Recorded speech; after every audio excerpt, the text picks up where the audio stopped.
Stay down. People like you do not get to explain first.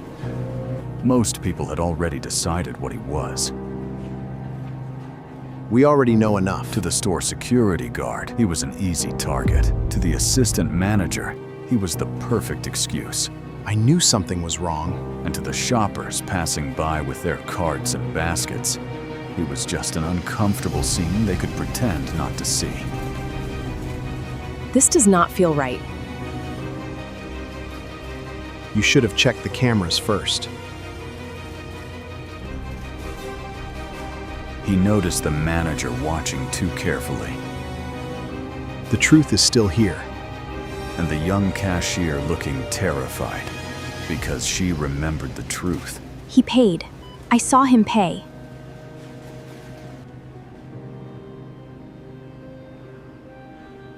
That camera was not supposed to see that.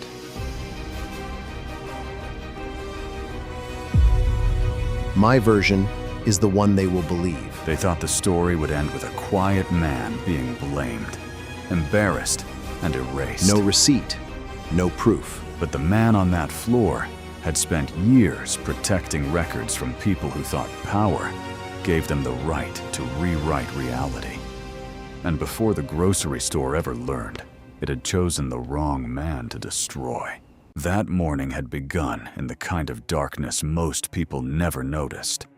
Not the frightening kind, not the kind that filled headlines, but the slow blue darkness before sunrise, when working people moved through the world while everyone else was still asleep. Marcus had finished mopping the fourth-floor hallway of the Bryan County Courthouse just after 5 in the morning. The courthouse was empty then, except for the hum of vending machines, the distant click of old pipes, and the soft squeak of his shoes against the marble floors. At 52, Marcus Hale had learned how to move through important buildings without being seen. He knew which doors stuck in winter, which judges arrived before sunrise, which clerks left coffee rings on polished desks, and which hallways held conversations people assumed no janitor would understand. He wore a faded charcoal hoodie over his maintenance shirt, dark work pants worn thin at the knees, and black shoes that had been repaired more times than replaced. To most people who passed him during the day, he was simply part of the building's background, like a trash bin, a mop bucket, or a light that flickered near the elevators. But Marcus had not always been invisible. Years earlier, before the courthouse had reduced him to a man with a mop, he had worked in the records division, the quiet room where evidence logs, video files, sealed documents, and time-stamped materials were handled with more care than most people ever imagined. Marcus had not been a lawyer, a judge, or a man with a title people respected in public, but he had been trusted with something more fragile than reputation. He had been trusted with the record, and to Marcus, the record was sacred. He believed a time stamp mattered. He believed a receipt mattered. He believed a camera angle, a signature, a missing minute on a file, or a note written in the margin could become the only thing standing between a person and a lie that looked official. He had seen what happened when powerful people treated paperwork like clay, shaping it until the truth became convenient. He had seen ordinary people lose jobs, children, homes, and names because someone with a cleaner suit and a louder voice wrote the first version of the story. That was why Marcus had lost his position. It had happened 7 years earlier, in a case that almost no one remembered now.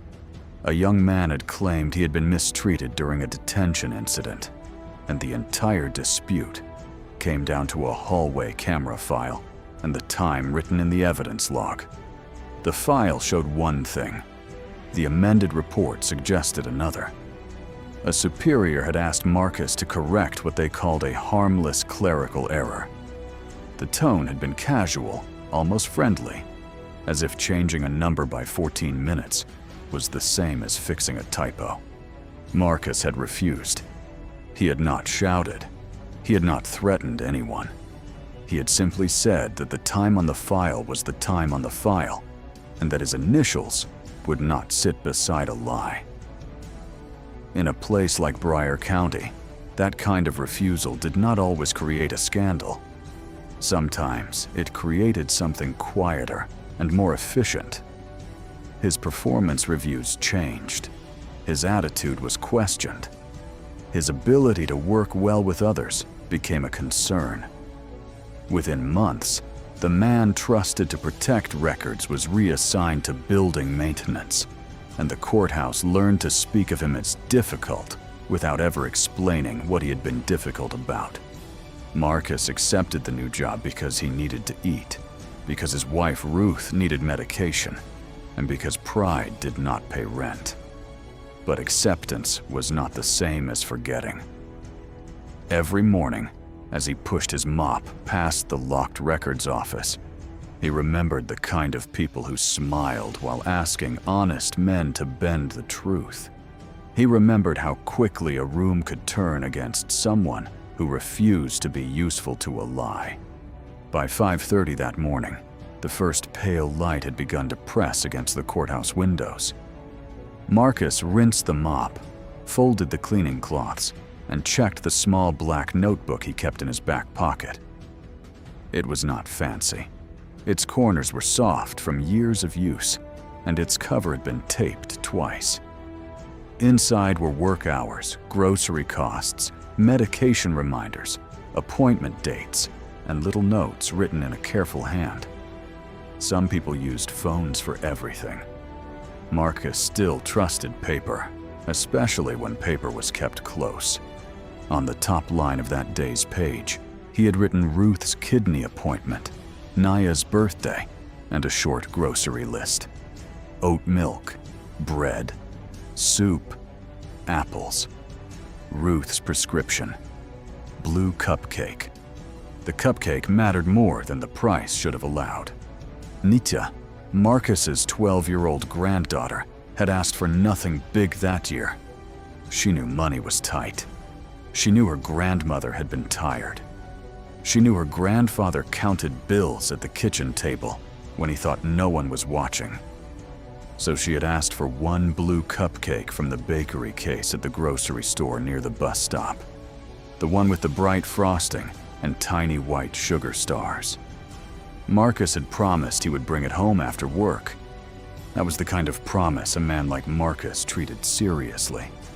When he stepped out of the courthouse a little after 6, the town still looked half asleep. The sidewalks were wet from an overnight drizzle, and the streetlights gave the pavement a dull silver shine. Marcus pulled his hoodie tighter around his shoulders and walked toward the bus stop with the slow, careful pace of a man whose knees had carried too much for too long. He was tired, but not unhappy. There was a difference. Tired was the body asking for rest. Unhappy was the soul giving up. Marcus had not given up. At home, Ruth would still be asleep in the recliner because lying flat had become uncomfortable. Nia would be getting ready for school, pretending not to care too much about her birthday because she did not want to make anyone feel guilty. Marcus pictured the cupcake in its little plastic container, imagined placing it on the kitchen table, imagined Naya trying to hide her smile and failing. That small picture carried him through the cold morning better than coffee ever could. The grocery store was already open when he arrived. It was one of those clean, modern stores that tried to make ordinary things look expensive. The floors shone under fluorescent lights. The produce was stacked in bright pyramids.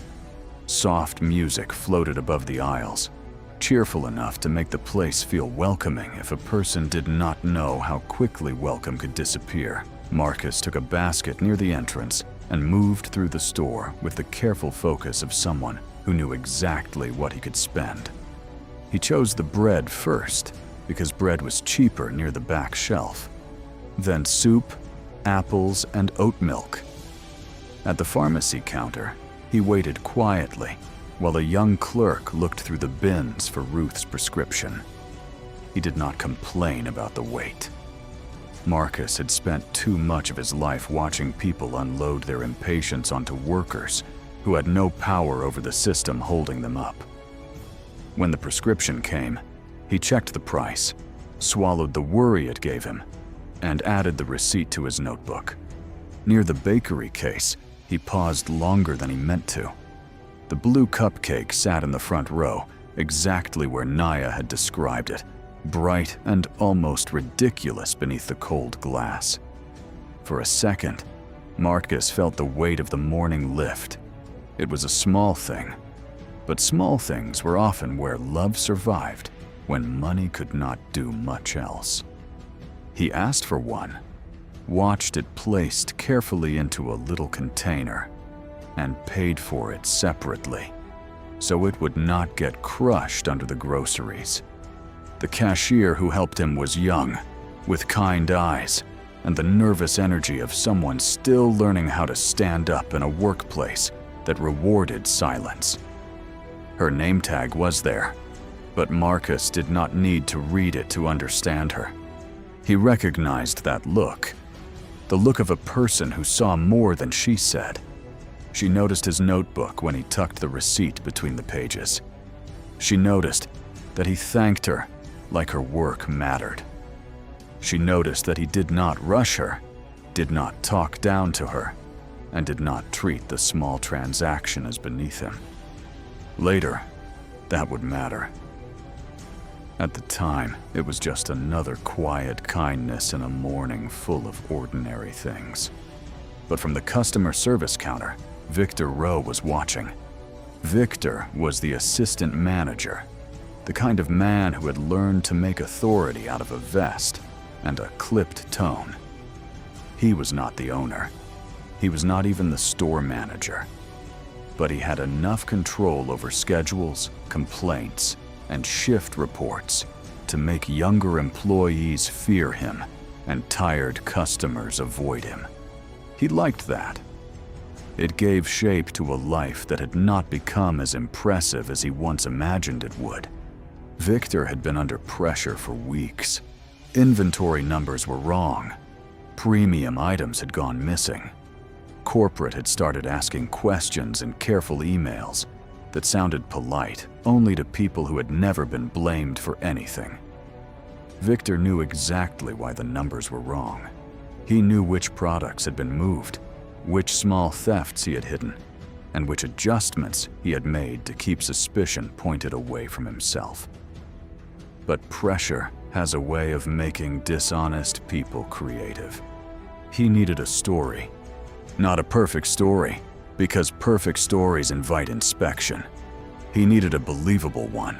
A tired older man in worn clothes, a small basket, a separate bakery purchase, a store full of distracted shoppers, a private security lead who already believed the worst about certain people before facts arrived.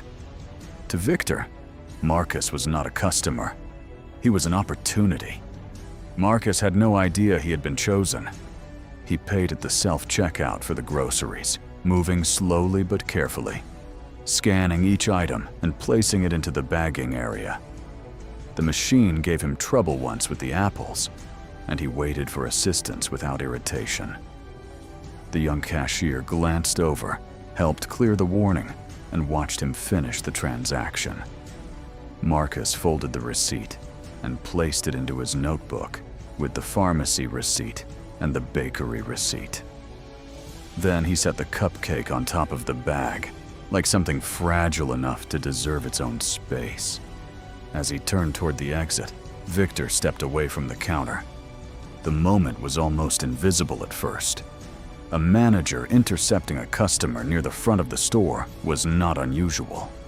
A security lead drifting closer from the side aisle was not enough to make most people stop. Shoppers kept moving. Carts rolled. The automatic doors opened and closed with soft mechanical sighs. Everything about the scene looked normal from a distance, and that was what made it dangerous. Victor spoke with the practiced calm of a man performing concern for an audience. He suggested there had been a problem. He implied that Marcus needed to wait. He did not accuse him loudly at first. He was too careful for that. He wanted the attention to gather slowly, wanted people to see Marcus held in place before they heard why. Because once a person looks detained, the crowd begins inventing reasons. Marcus felt the change immediately. It was not fear first. It was recognition. The temperature of the room seemed to shift, not in the air, but in the way people looked at him. A woman near the cereal aisle slowed down. A man with a cart full of bottled water glanced once and then looked away. Someone whispered without knowing anything. The private security lid approached with his jaw set and his mind already made up. His name was Brent Calder, though Marcus did not know it yet. Calder had the posture of a man who believed firmness was the same as truth. He wore a plain dark security uniform, but he carried himself as if the store had given him a kingdom. He did not ask Marcus what happened. He asked Victor what the problem was, and that told Marcus everything about the direction the morning had taken. Victor produced a bag Marcus had never touched. It contained expensive items from a premium shelf, the kind of goods Marcus would not have bought even in a better month. The bag appeared from behind the counter, as if it had been waiting for its cue. Victor said enough for people nearby to understand that he believed Marcus had tried to leave without paying. He kept his voice measured, but there was satisfaction underneath it. He was not discovering a crime. He was presenting one. Marcus reached for his notebook. That small movement made Calder stiffen. The security lid told him not to reach around, not to make things harder, not to act like he could talk his way out of what they had already found. Marcus stopped, not because Calder was right, but because Marcus understood how quickly a normal gesture could be rewritten by someone determined to see danger. He kept his hands visible and explained, as calmly as he could, that he had receipts for everything he bought. But calm did not help him. Calm often angers people who depend on panic to prove their version of events. Calder wanted Marcus defensive. Victor wanted him confused. The crowd wanted him simple enough to categorize quickly. But Marcus stayed measured, and that quiet steadiness made the accusation feel less secure. So Victor added details. He mentioned the high-value items. He spoke of prior losses. He hinted that the store had been watching people like Marcus for weeks, though Marcus had never been part of any such thing. The young cashier heard that and looked up.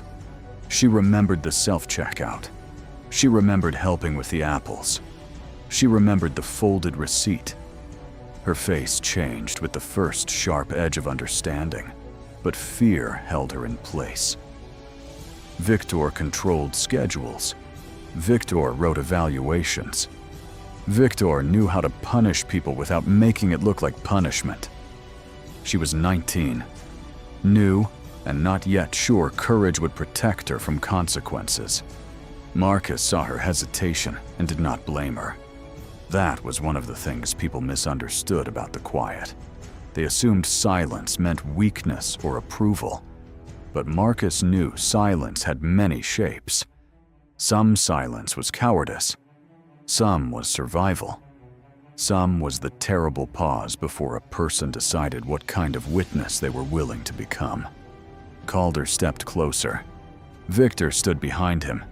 The store kept moving around them, but differently now. Shoppers did not stop in a circle like people in movies. Real life was colder than that. They slowed, stared, judged, and kept shopping. A mother pulled her child gently toward another aisle. An older man pretended to compare prices on canned beans while listening to every word. A teenager lifted his phone, then lowered it when Calder looked his way. The humiliation did not need a crowd gathered tightly around it. It only needed enough people to see and choose comfort over truth. Marcus asked them to check the cameras. That should have been the simplest request in the world. In a store with cameras above registers, doors, aisles, and counters, a customer asking for footage should have sounded reasonable. But lies do not like neutral witnesses. Victor's face tightened almost imperceptibly. Calder dismissed the request as if it were a trick. He said the matter was already clear enough, and Victor nodded too quickly. Marcus noticed that too. He noticed the nod. He noticed the security lead standing between him and the exit. He noticed Victor's eyes cutting once toward the freezer aisle and then away. He noticed the young cashier pressing her lips together, as if the truth were physically hurting her. Most of all, he noticed the small red light above the freezer case.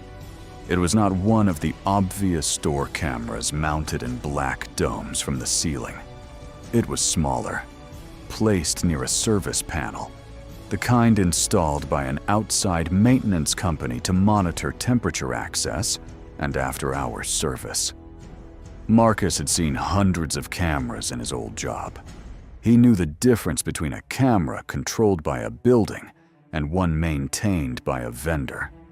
He knew that sometimes the most important witness was the one powerful people forgot existed. For the first time that morning, Victor had chosen the wrong man. Not because Marcus was rich, he was not. Not because Marcus had influence, he had very little. Not because anyone in that store was ready to protect him. Most were not. Victor had chosen the wrong man because Marcus understood records the way other people understood weather. He could feel when a story was being built against him. He knew where to look for the thing that would survive after voices finished lying. Still, knowledge did not save him from shame. Calder's voice grew harder. Victor's expression became more wounded and official, as if he were the victim of Marcus's refusal to accept guilt. The cupcake slipped from the top of the grocery bag during the confusion and landed near the wheel of a shopping cart. No one meant to crush it, or maybe no one cared enough to stop it from being crushed.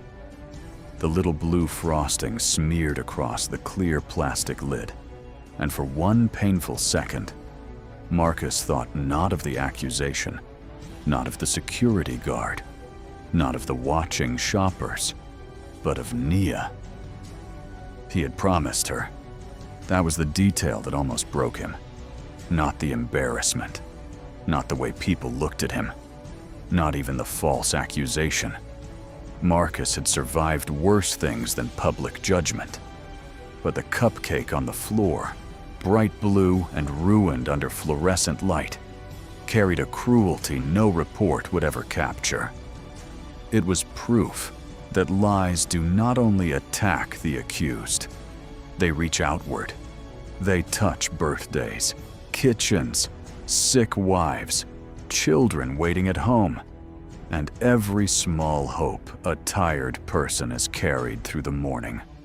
Marcus lowered his eyes, not in surrender, but to steady himself. He had learned long ago that anger, when displayed by the wrong person in the wrong room, becomes evidence for the other side. So he swallowed it. He let his breathing slow. He kept his face as calm as he could, while the people around him mistook restraint for guilt. Inside, however, he was already preserving the morning, the time, the aisle, the position of the cupcake, the order of the receipts, the camera above the freezer, the cashier's face, Victor's glance, Calder's words. A record could begin in the mind before it reached paper. By the time Marcus was finally led away from the front of the store and into the small back office, the public part of the humiliation had already done its damage. People would remember him as the man stopped near the exit. Some would tell themselves they had seen stolen goods. though they had only seen a bag Victor produced. Others would remember the security guard's confidence and mistake it for proof. A few would feel uneasy later, maybe while unloading groceries at home. But uneasiness was not the same as testimony. In the back office, Victor's performance changed. Without the shoppers nearby, his concern became impatience. Calder began writing an internal incident note before Marcus had finished explaining. That detail mattered. A fair record listens before it writes. A false one arrives with blank spaces already shaped like conclusions. Marcus asked again for the cameras to be checked. He asked for the self-checkout record, the bakery purchase, the pharmacy receipt, and the freezer camera near the service panel. Each request made Victor more uncomfortable. Calder, however, treated the details as noise. To him, certainty was easier than accuracy. He had already decided which man in the room deserved belief. Marcus was eventually released from the office, but not cleared. That was another kind of cruelty. They did not need to hold him forever to damage him. They only needed to let him leave under a cloud, with his groceries disturbed, his cupcake ruined, and his name attached to an accusation that could follow him in ways no apology could fully undo. Victor kept the premium item bag. Calder kept copies of what he claimed mattered. The receipts Marcus had placed in his notebook were no longer where they had been. That was when the morning became more than humiliation. Marcus noticed the missing receipts before he reached the bus stop. He stood under the gray morning sky with the grocery bag hanging from one hand and the ruined cupcake container in the other. His fingers moved through the notebook once, then again, slowly.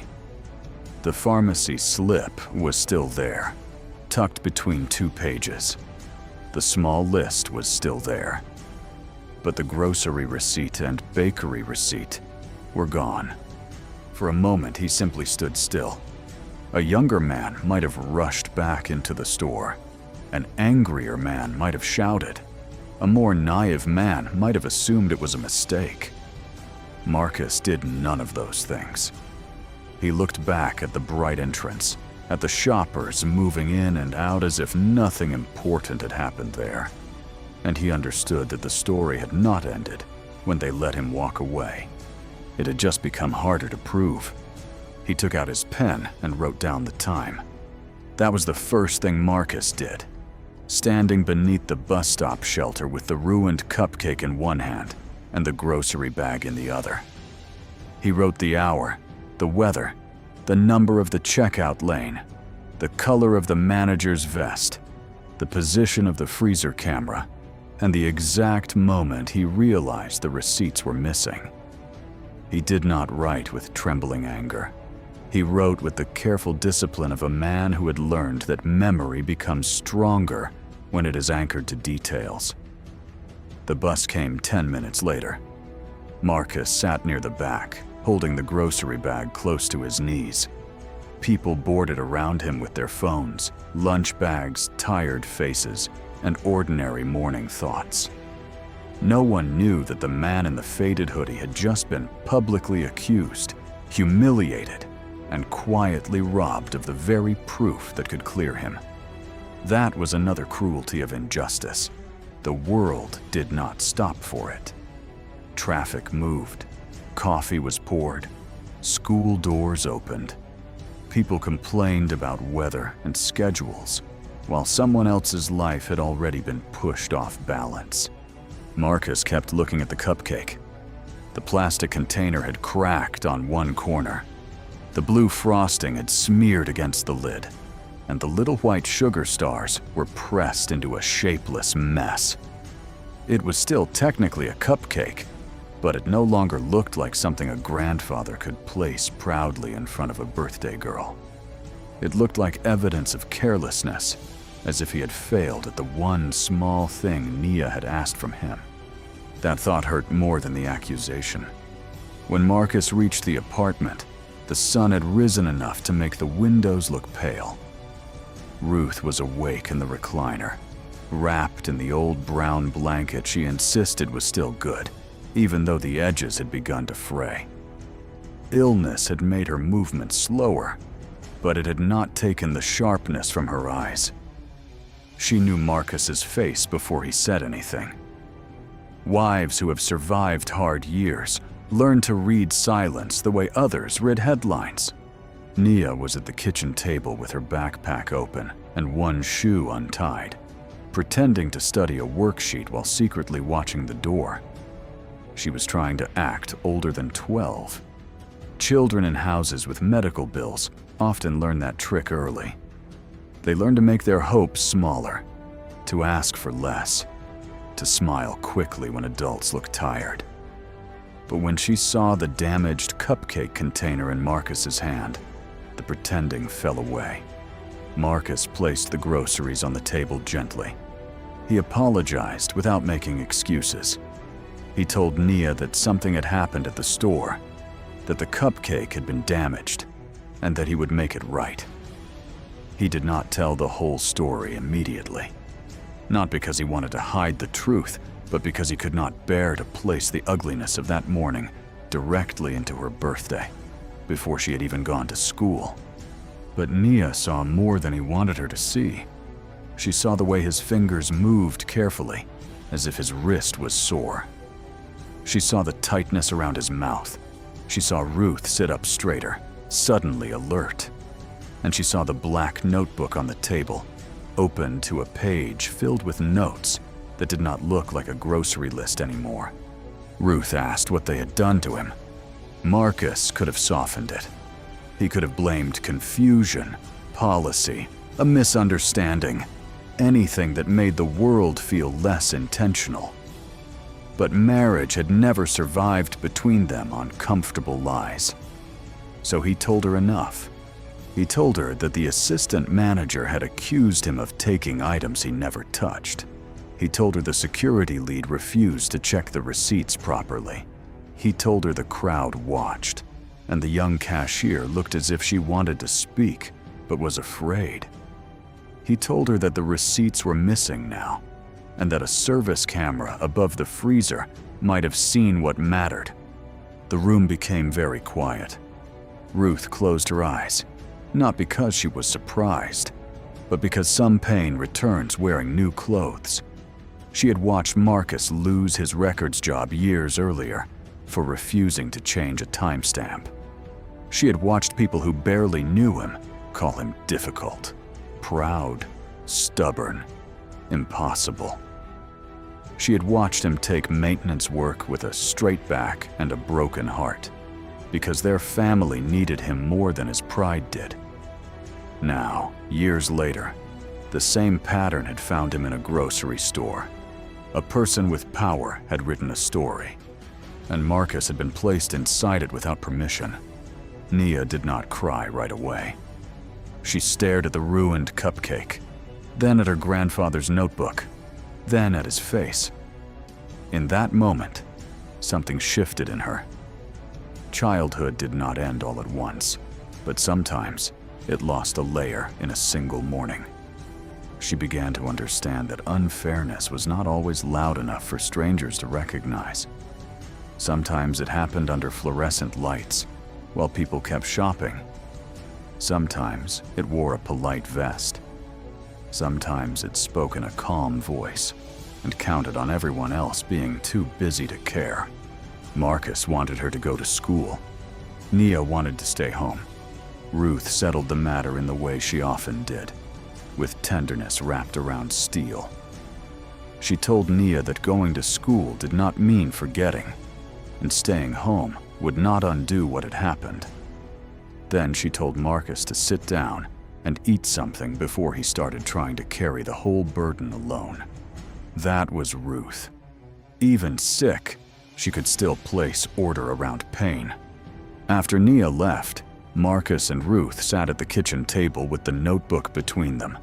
Marcus reconstructed everything from the moment he entered the store. Ruth wrote on a separate sheet while he spoke. She asked practical questions. the kind that forced memory to sharpen.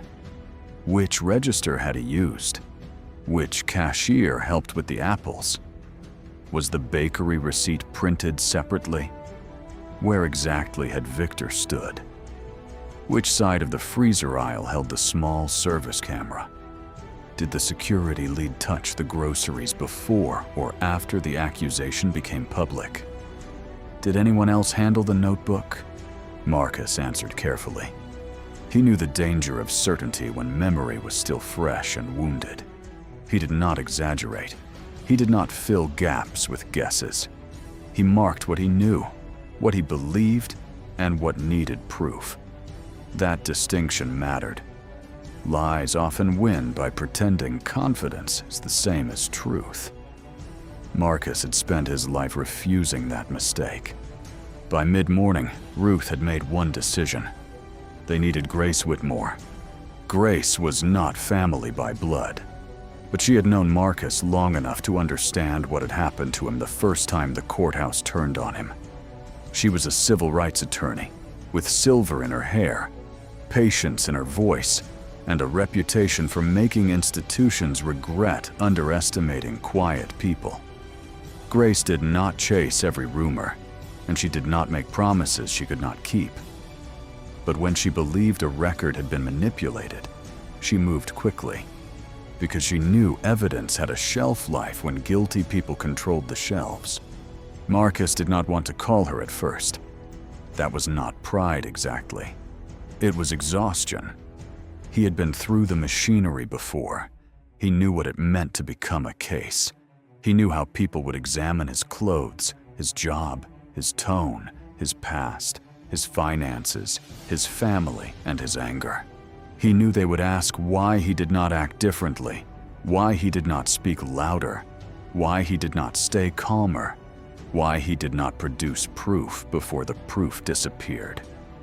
Victims are often put on trial long before anyone admits a wrong has been done. But Ruth reminded him that silence had already cost him once. She did not say it cruelly. She said it as someone who had carried the same wound. The first time Marcus lost his position, they had tried to survive quietly. They had hoped that being honorable would be enough. It had not restored his title. It had not corrected the whispers. It had not taught the people who punished him to fear the truth. This time, Ruth said, they would not hand the lie a quiet room to grow in. So Marcus called Grace. He gave the facts simply. He did not dramatize the humiliation. He did not begin with outrage. He began with the missing receipts and the service camera. That told Grace everything she needed to know about the man on the other end of the phone. Many people call lawyers with feelings first. Marcus called with a chain of custody forming in his mind. Grace listened without interrupting. Then she asked for times, names, descriptions, and any proof still in his possession. When Marcus mentioned the freezer service camera, there was a pause, not of confusion, but of recognition. Grace knew the value of a camera controlled outside the place where the lie had begun. She told Marcus not to contact the store again on his own, not to post anything, not to threaten anyone, and not to let anger give them a distraction. The first move, she said, had to be preservation.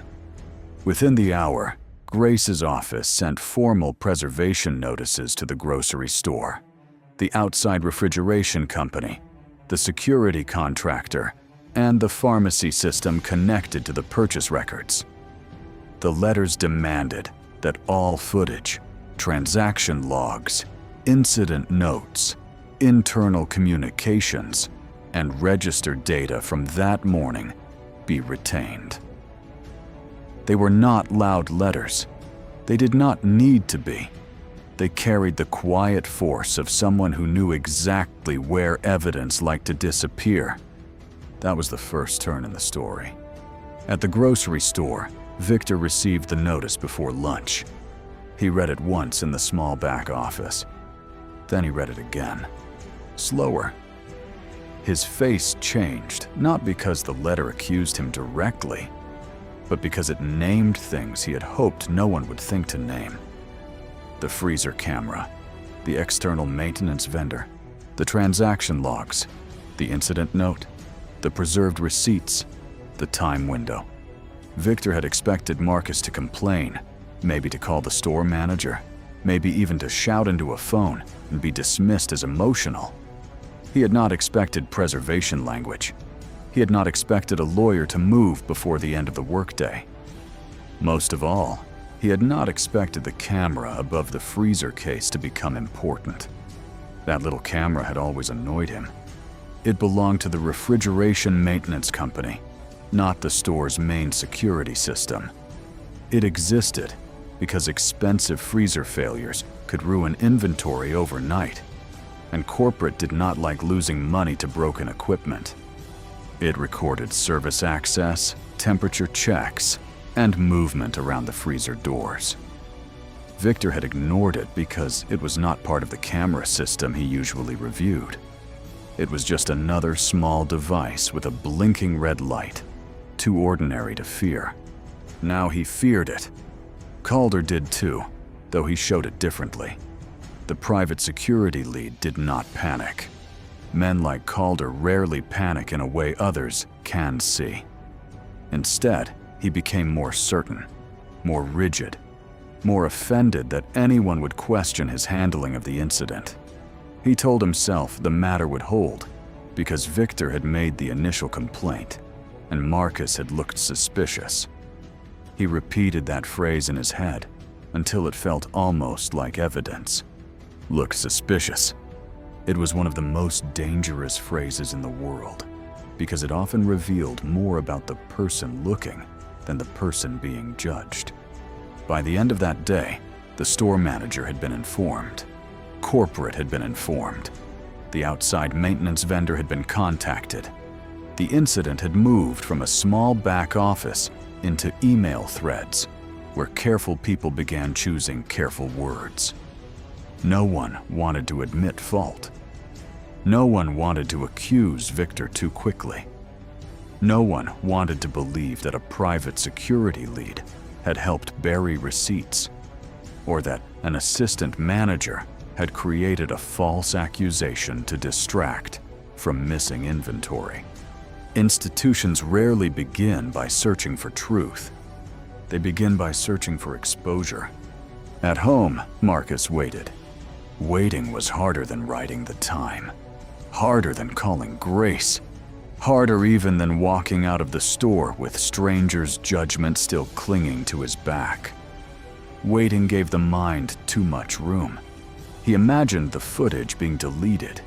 He imagined the vendor saying the camera had not recorded.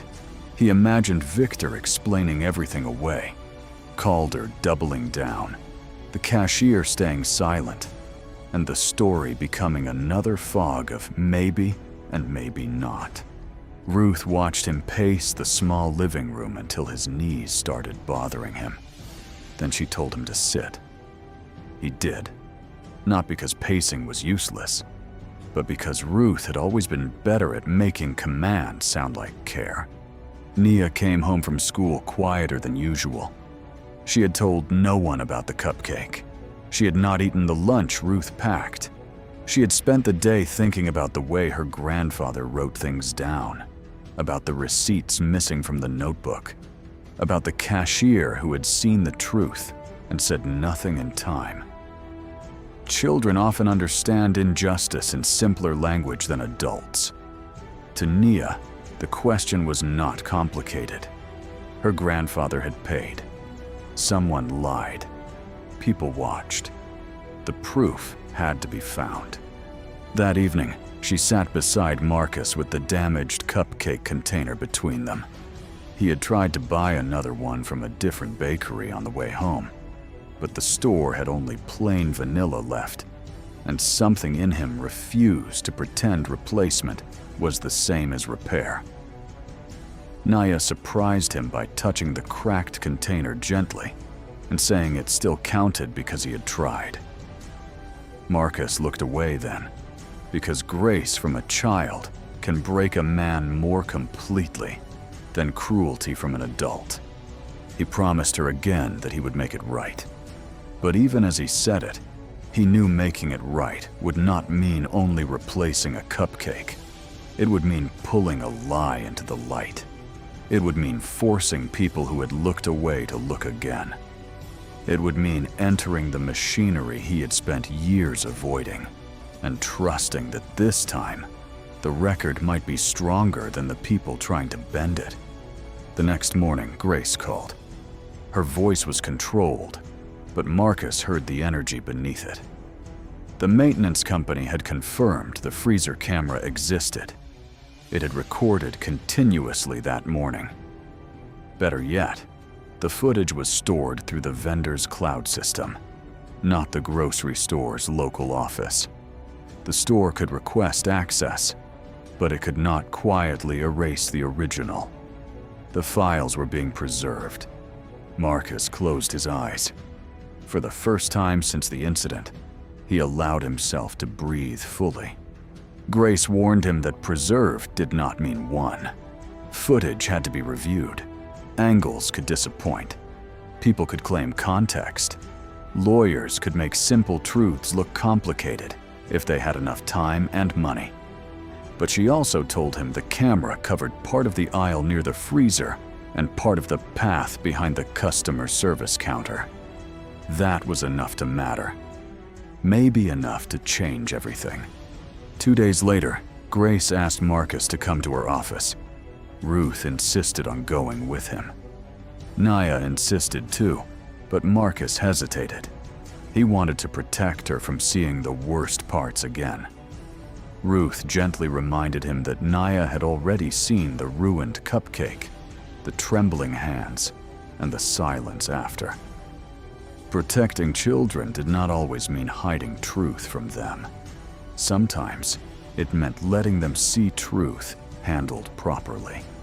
Grace's office was on the second floor of an old brick building downtown.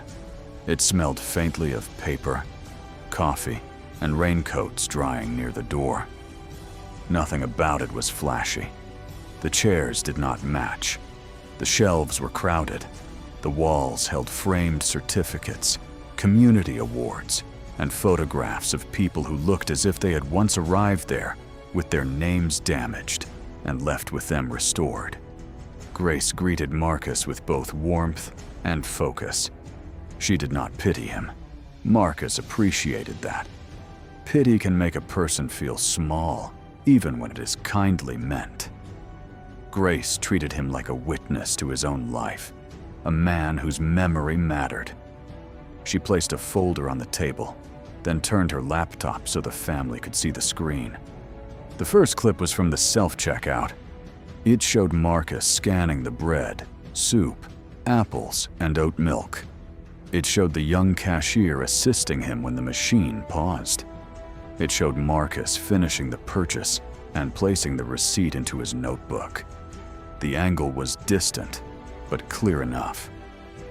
Grace did not speak over it. She let the truth occupy the room without decoration.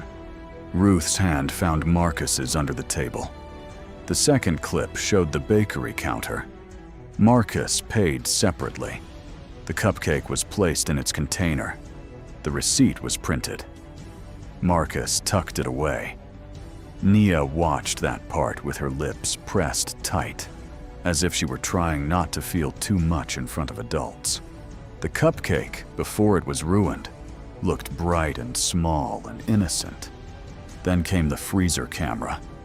The footage was not beautiful. It was high, slightly wide, and colder in color than the store's main cameras. But it saw what mattered. It saw Victor near the premium shelf before Marcus ever entered that aisle.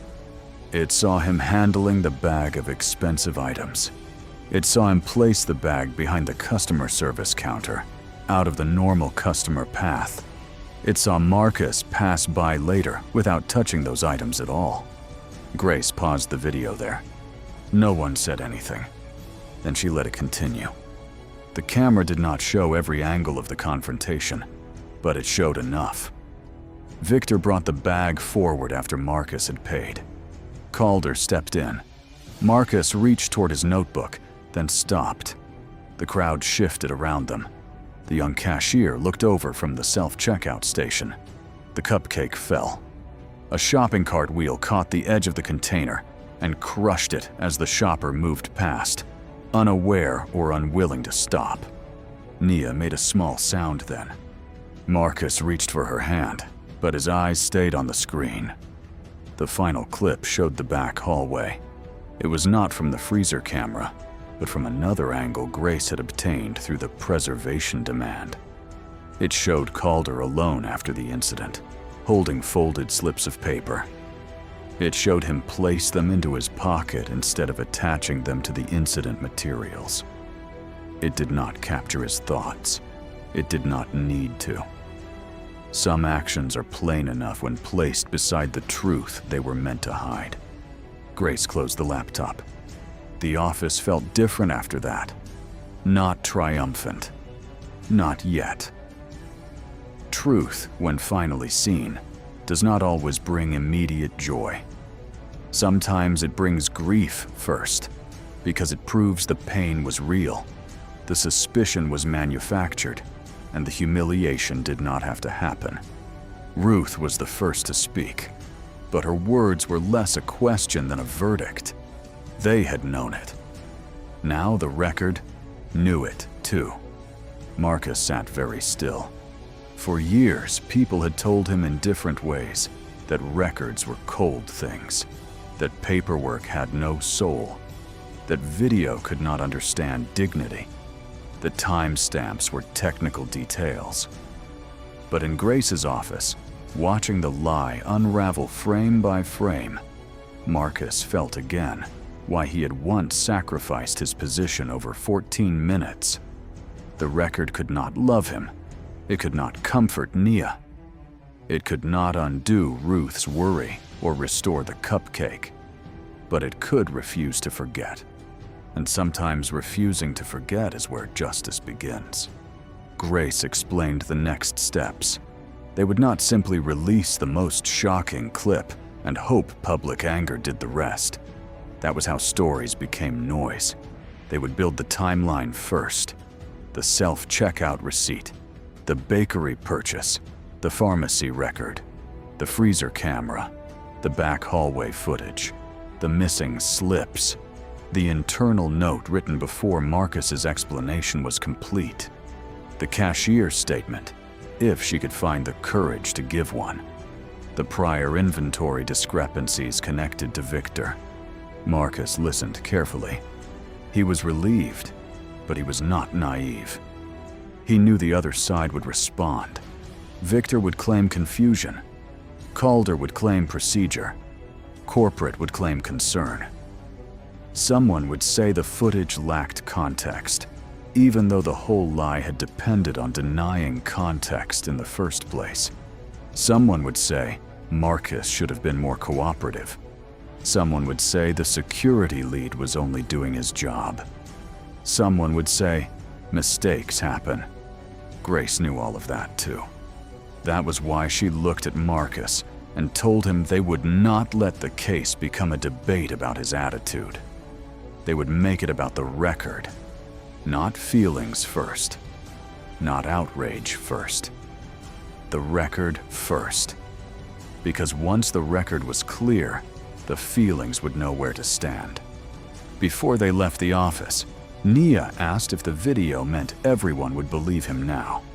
It was the kind of question only a child could ask with such painful innocence. Grace did not lie to her. She said some people believe truth when they see it. Some people resist it because it costs them something. And some people only believe it when everyone else does. That was why truth needed witnesses, documents, pressure, and courage all at once. Nia nodded as if she understood more than anyone wanted her to. On the way home, Marcus looked out the bus window at the grocery store when they passed it.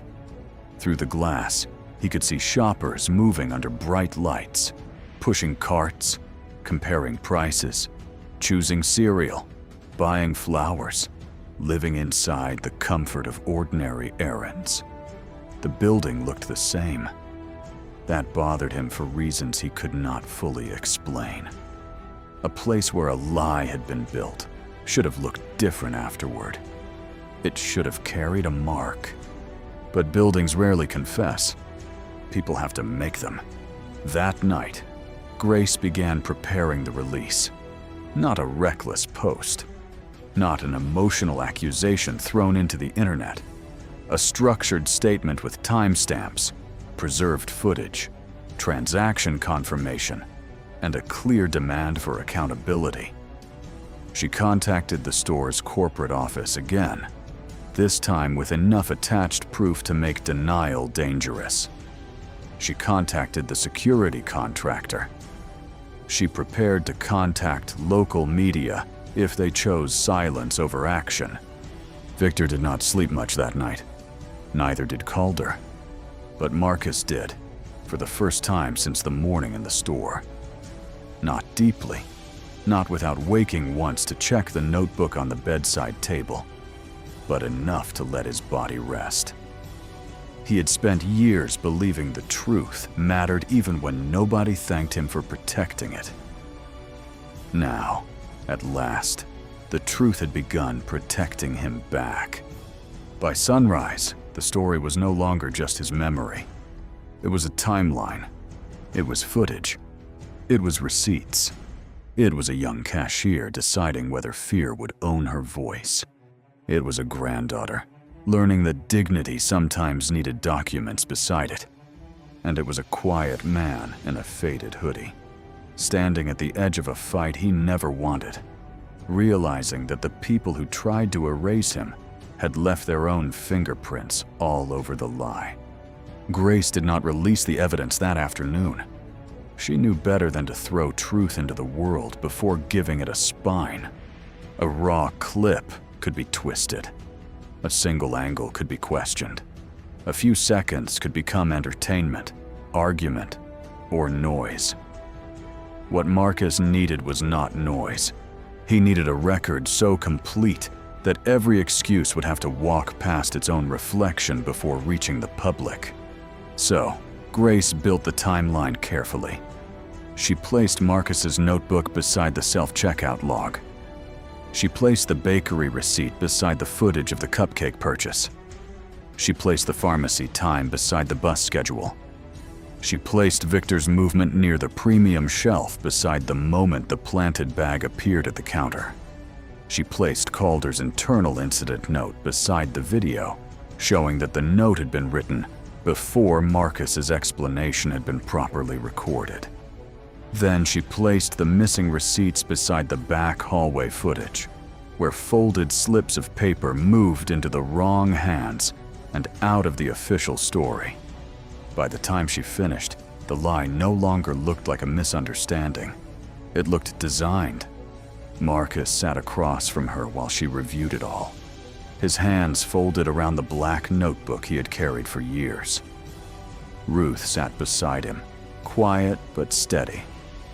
Naya sat closer than usual, not because she was afraid of the office, but because she wanted her grandfather to feel that he wasn't standing alone anymore. On the screen, the grocery store looked ordinary.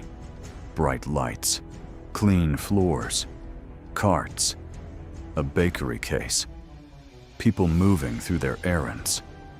And inside all that ordinary brightness, a lie had been placed like a trap. That was what made the footage so disturbing. No one had needed darkness.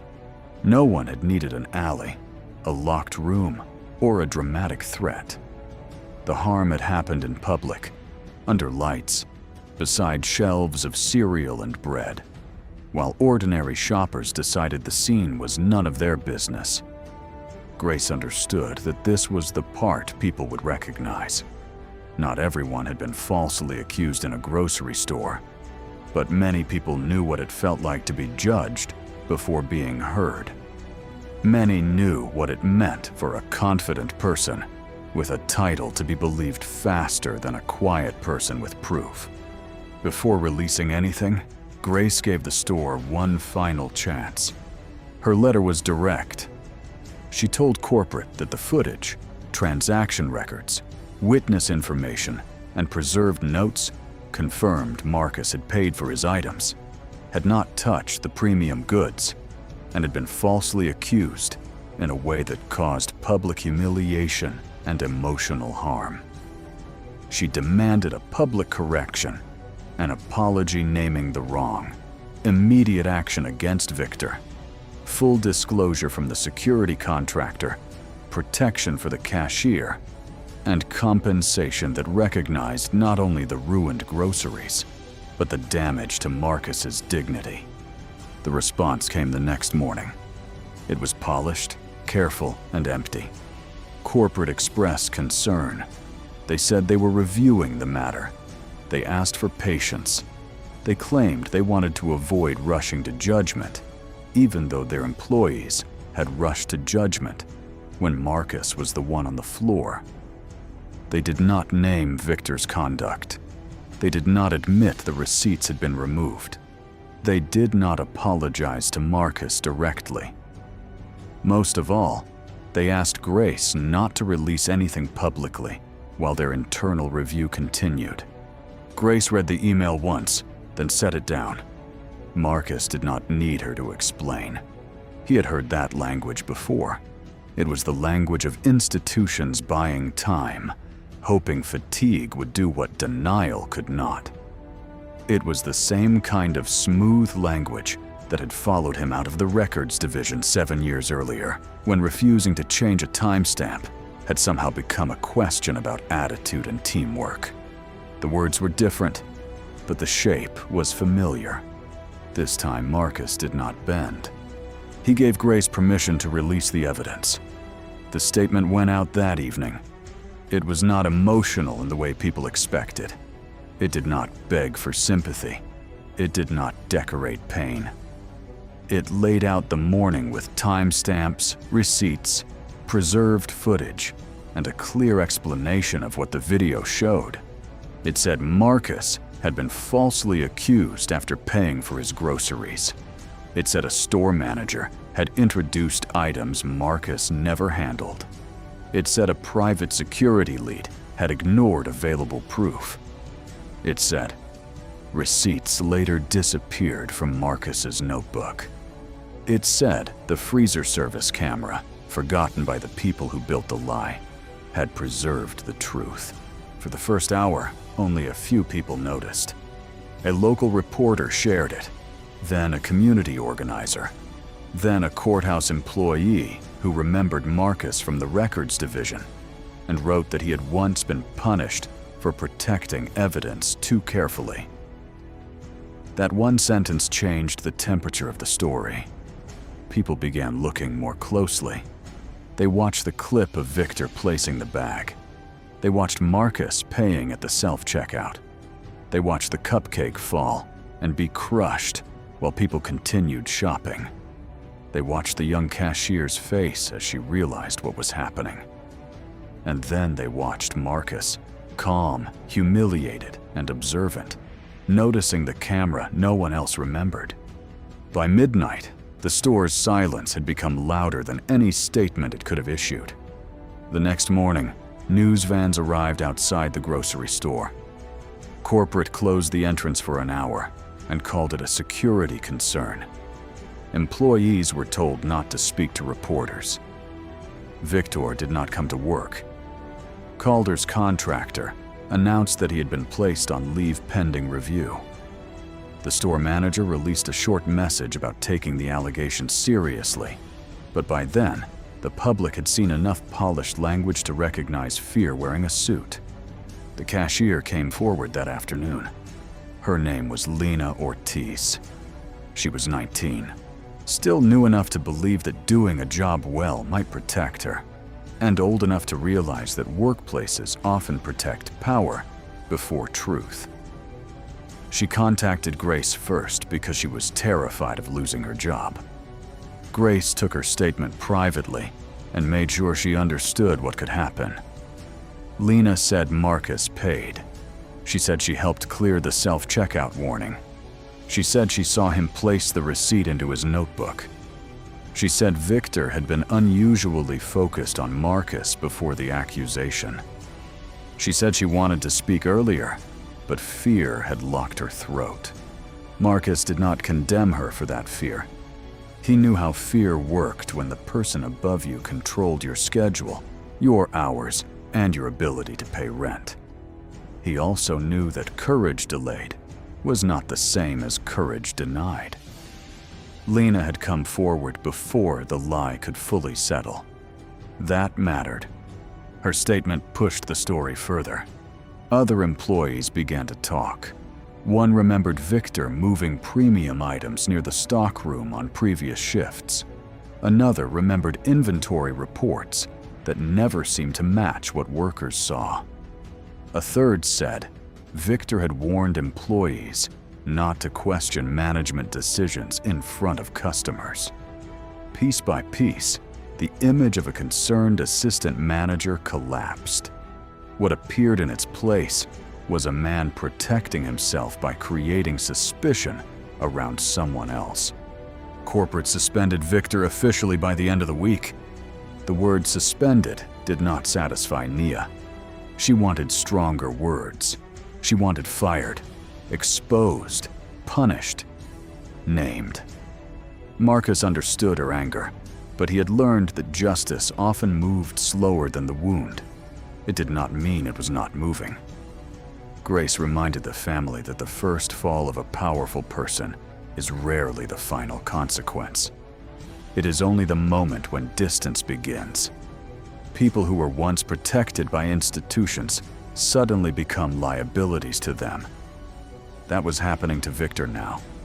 Calder tried to defend himself.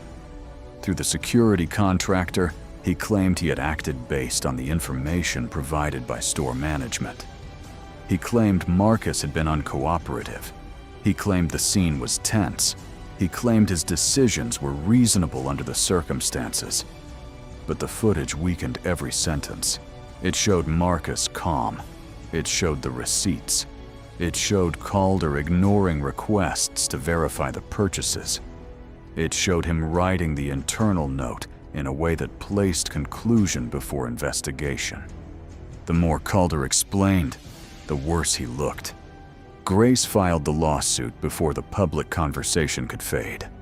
The complaint named the grocery store, Victor, the private security contractor, and Calder. It described false accusation, negligent supervision, intentional emotional harm, mishandling of proof, and a pattern of conduct that allowed a low-status customer to be treated as guilty because it was convenient. But the most powerful part of the complaint wasn't legal language. It was the story of a man who had spent years protecting records from manipulation, only to be nearly destroyed by people who assumed no one would check the record. That part traveled. Church leaders repeated it. Local teachers discussed it with older students. Workers at the courthouse whispered about it in elevators. People who had once ignored Marcus while he mopped their hallway began remembering that he had been more than a maintenance worker. Some remembered him from the records division. Some remembered his quiet refusal to alter a time entry years earlier. A few remembered how quickly he had disappeared from that department afterward. Then came the envelope. It arrived at Grace's office with no return address. Inside were copies of old courthouse documents, performance reviews from before Marcus's refusal, all positive.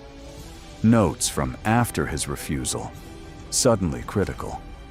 Internal emails discussing his lack of flexibility, a memo suggesting reassignment, and a copy of the disputed time entry request that had cost him his position without ever being called punishment. Grace studied the papers for a long time. They did not directly say the courthouse had retaliated. Documents created by careful people rarely confess so openly. But the pattern was there. Before Marcus refused to alter the record, he was reliable, precise, trusted, and professional.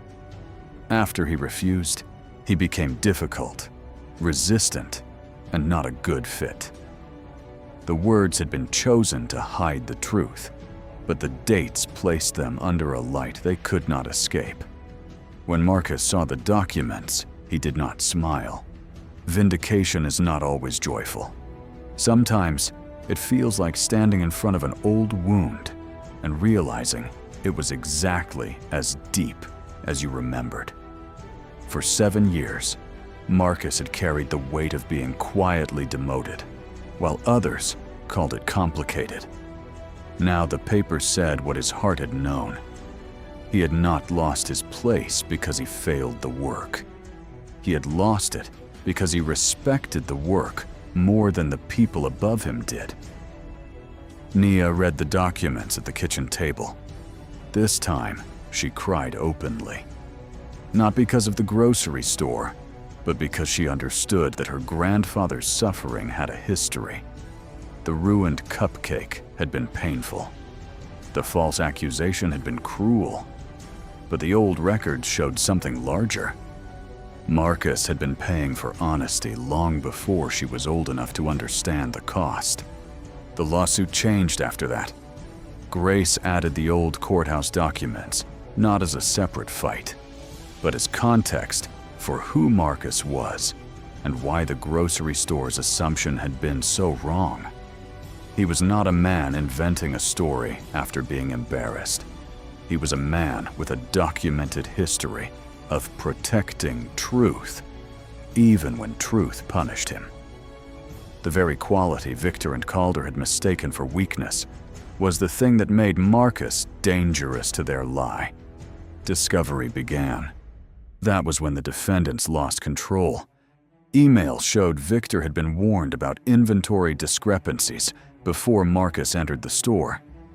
Schedule notes showed he had been alone near the premium goods before the accusation.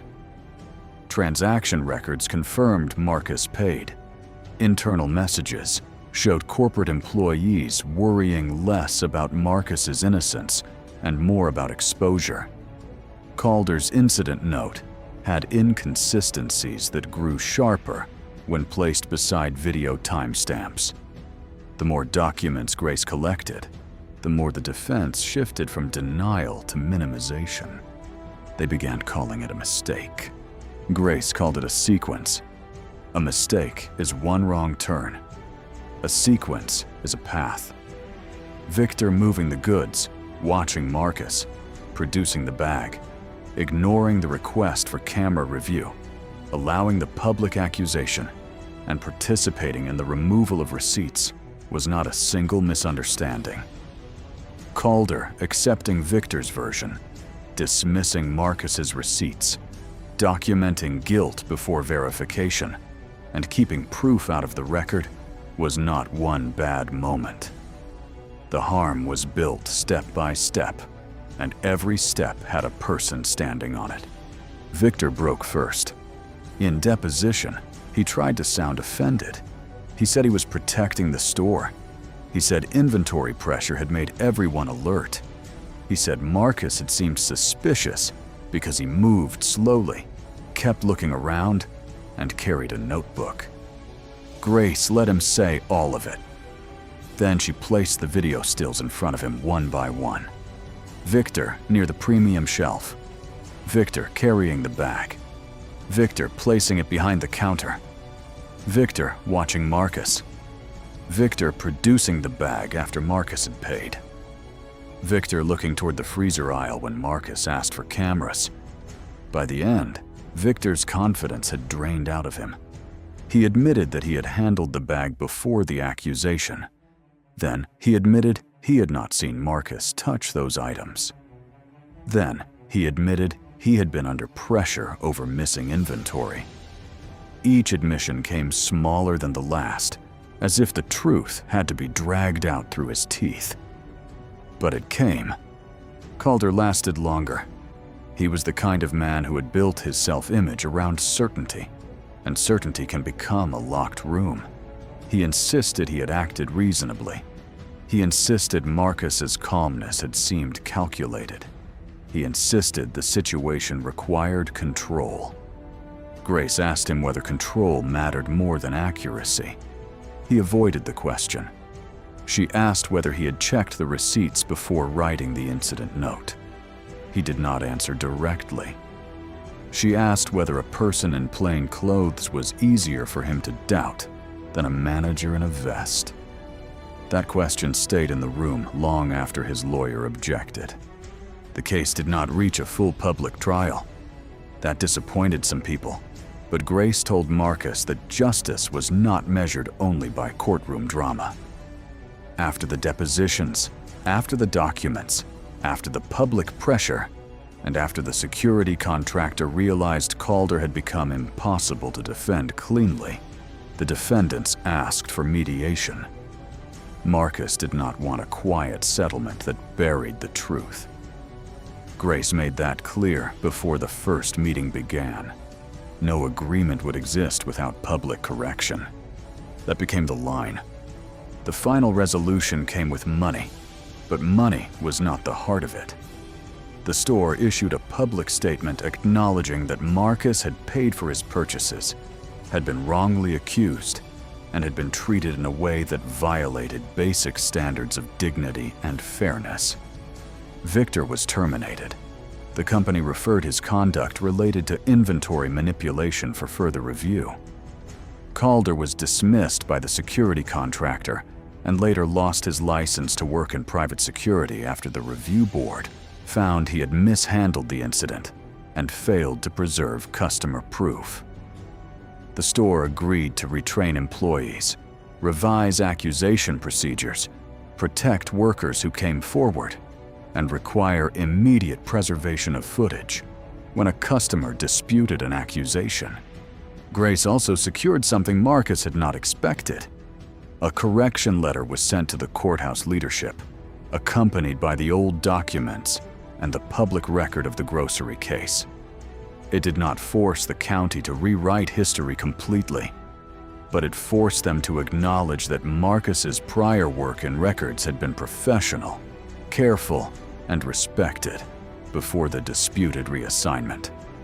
It also led to a small public recognition from a county oversight committee, praising the importance of evidence integrity and naming Marcus as someone who had upheld that principle. It was not everything, but it was not nothing. The ceremony was small. Marcus almost did not attend. He did not trust ceremonies easily. Too many institutions used plaques to cover the cracks they refused to repair. But Ruth told him that Nia needed to see the room say his name correctly. So he went. He wore his best jacket, the one Ruth had brushed twice that morning.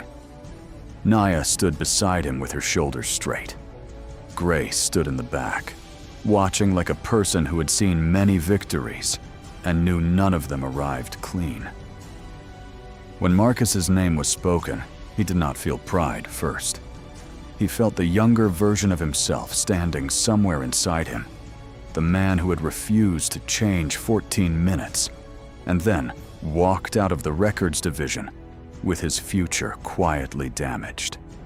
He wished that man could have known this moment would come. Not because it would undo the loss, but because it would prove the loss had not been meaningless. Afterward, Nia asked if he felt better. Marcus told her the truth in the gentlest way he could. He felt lighter, but not untouched. There are some things justice repairs, and some things it can only honor. The public apology did not erase the grocery store floor. The settlement did not uncrush the cupcake. Victor's termination did not give back the years Marcus had spent being treated like a man who had fallen because of his own attitude. But the lie had not won. That mattered. The record had held. A week later, Marcus returned to the grocery store.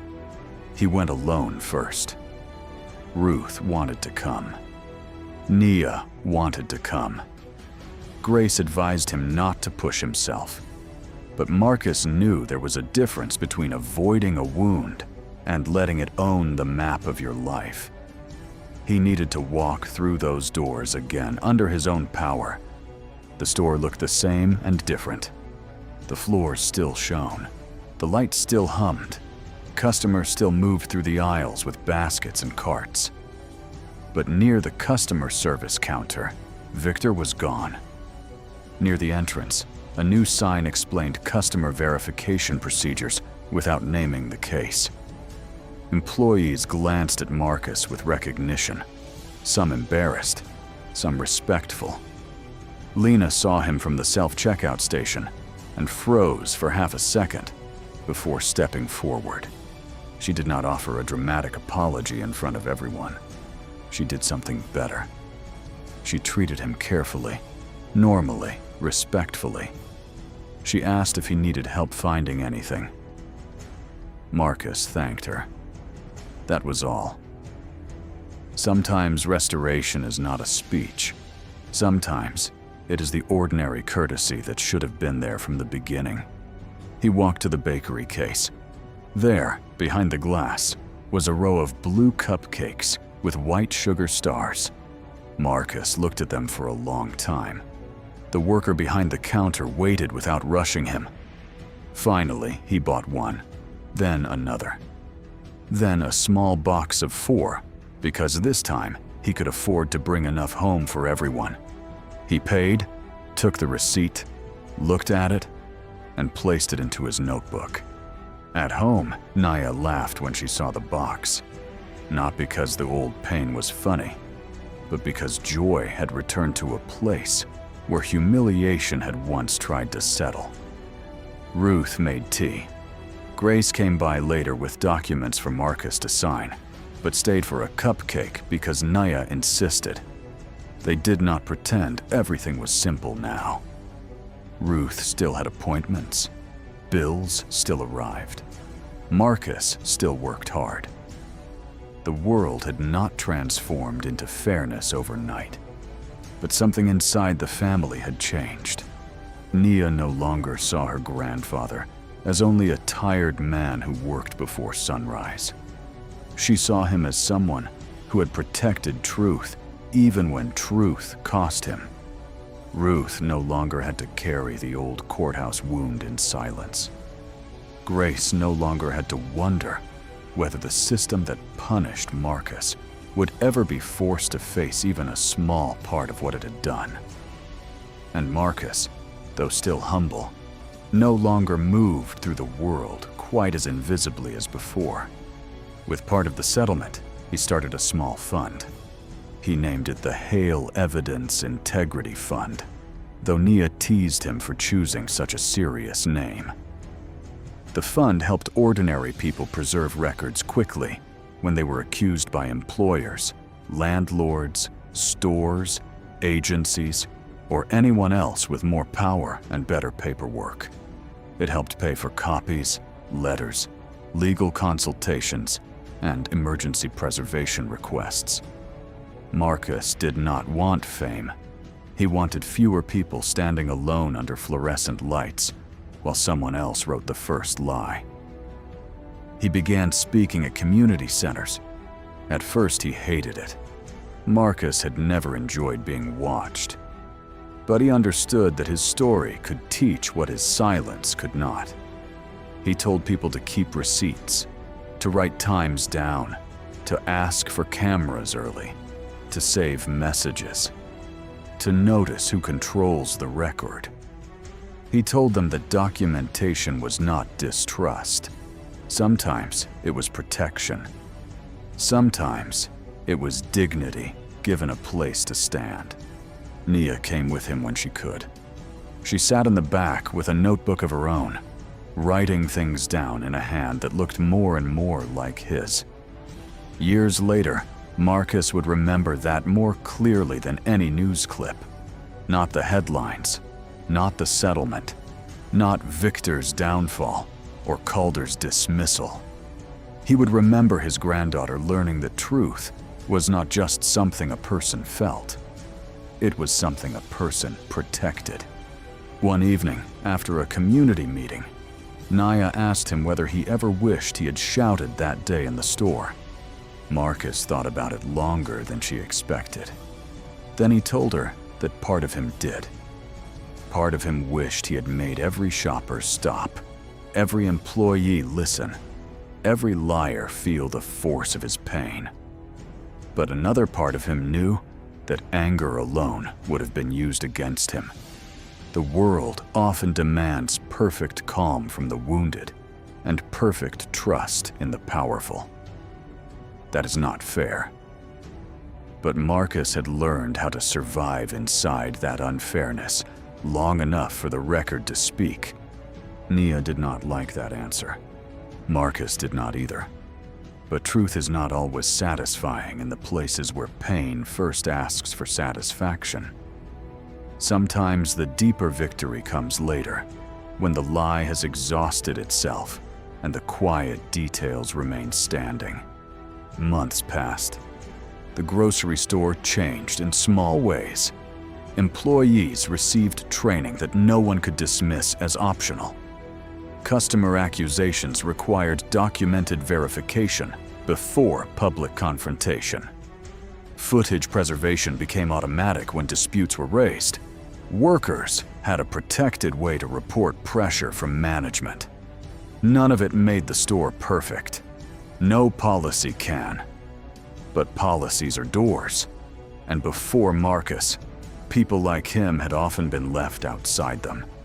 Lena kept her job and eventually became a shift lead. She carried the memory of her fear with humility, not as punishment, but as instruction. When new employees joined, she told them that silence could feel safe in the moment and still become a wound later. She never used Marcus's story carelessly, but the lesson shaped the way she treated people. Victor did not return. For a while, he tried to describe himself as a victim of public outrage, but the inventory findings followed him. People who build lies often expect sympathy when the lie collapses on them. Marcus did not celebrate Victor's ruin, but he did not confuse mercy with denial. Victor had chosen a scapegoat. He had chosen Marcus because he thought a tired black man in a faded hoodie would be easy to doubt. The consequence belonged to him. Calder disappeared from private security work. That, too, was justice of a kind. The authority he had used to silence a man was taken from him because he had proven he could not be trusted with it. Marcus did not need to see him suffer. He only needed to know that the next tired customer would not have to face that same cold certainty from the same man. As for Marcus, he kept working, not because he had to accept invisibility again, but because honest work had never been the shame. The shame had always belonged to those who looked at the work and decided the worker mattered less. He still rose before sunrise. He still walked through blue darkness. He still carried the black notebook. But now, when courthouse employees passed him, some greeted him by name. Some looked embarrassed. A few even thanked him.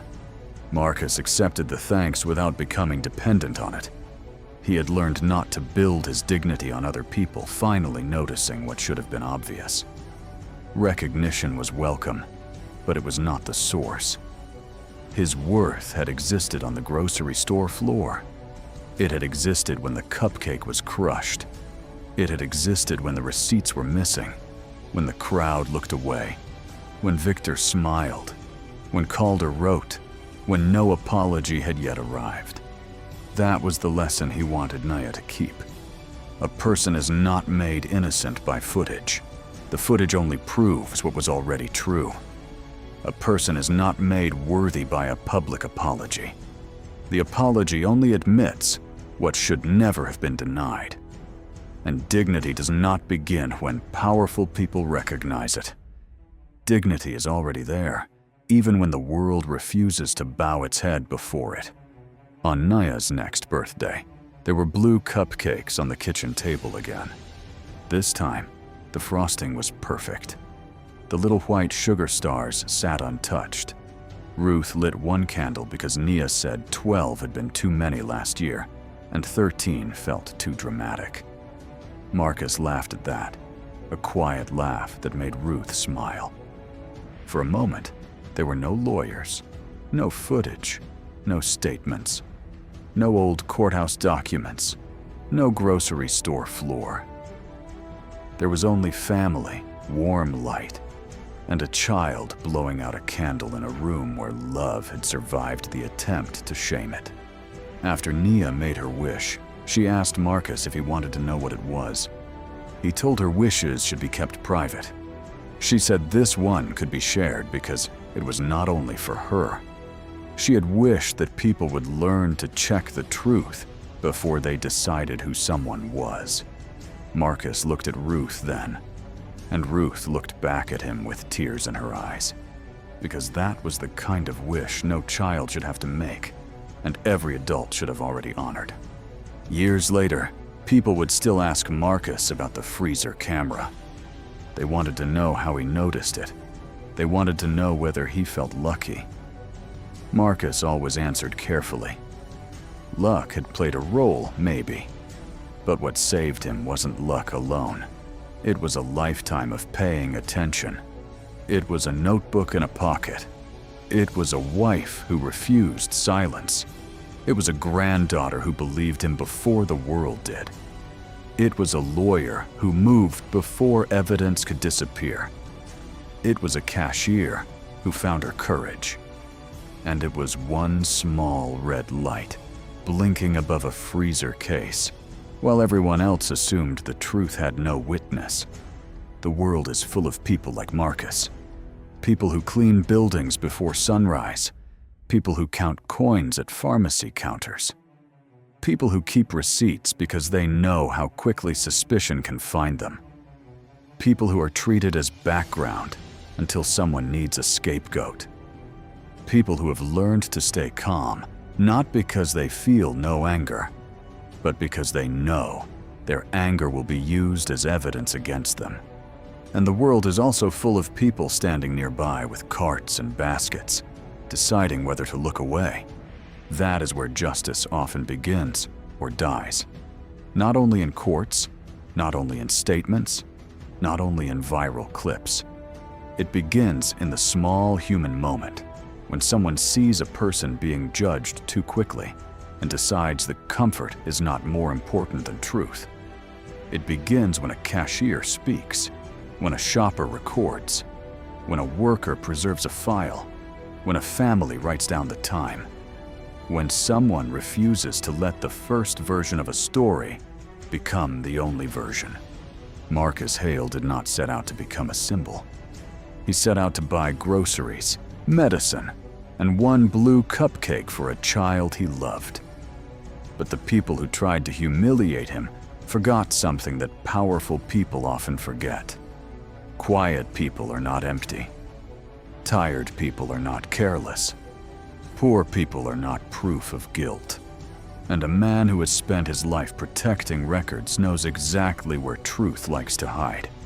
So if you remember anything from Marcus's story, remember this.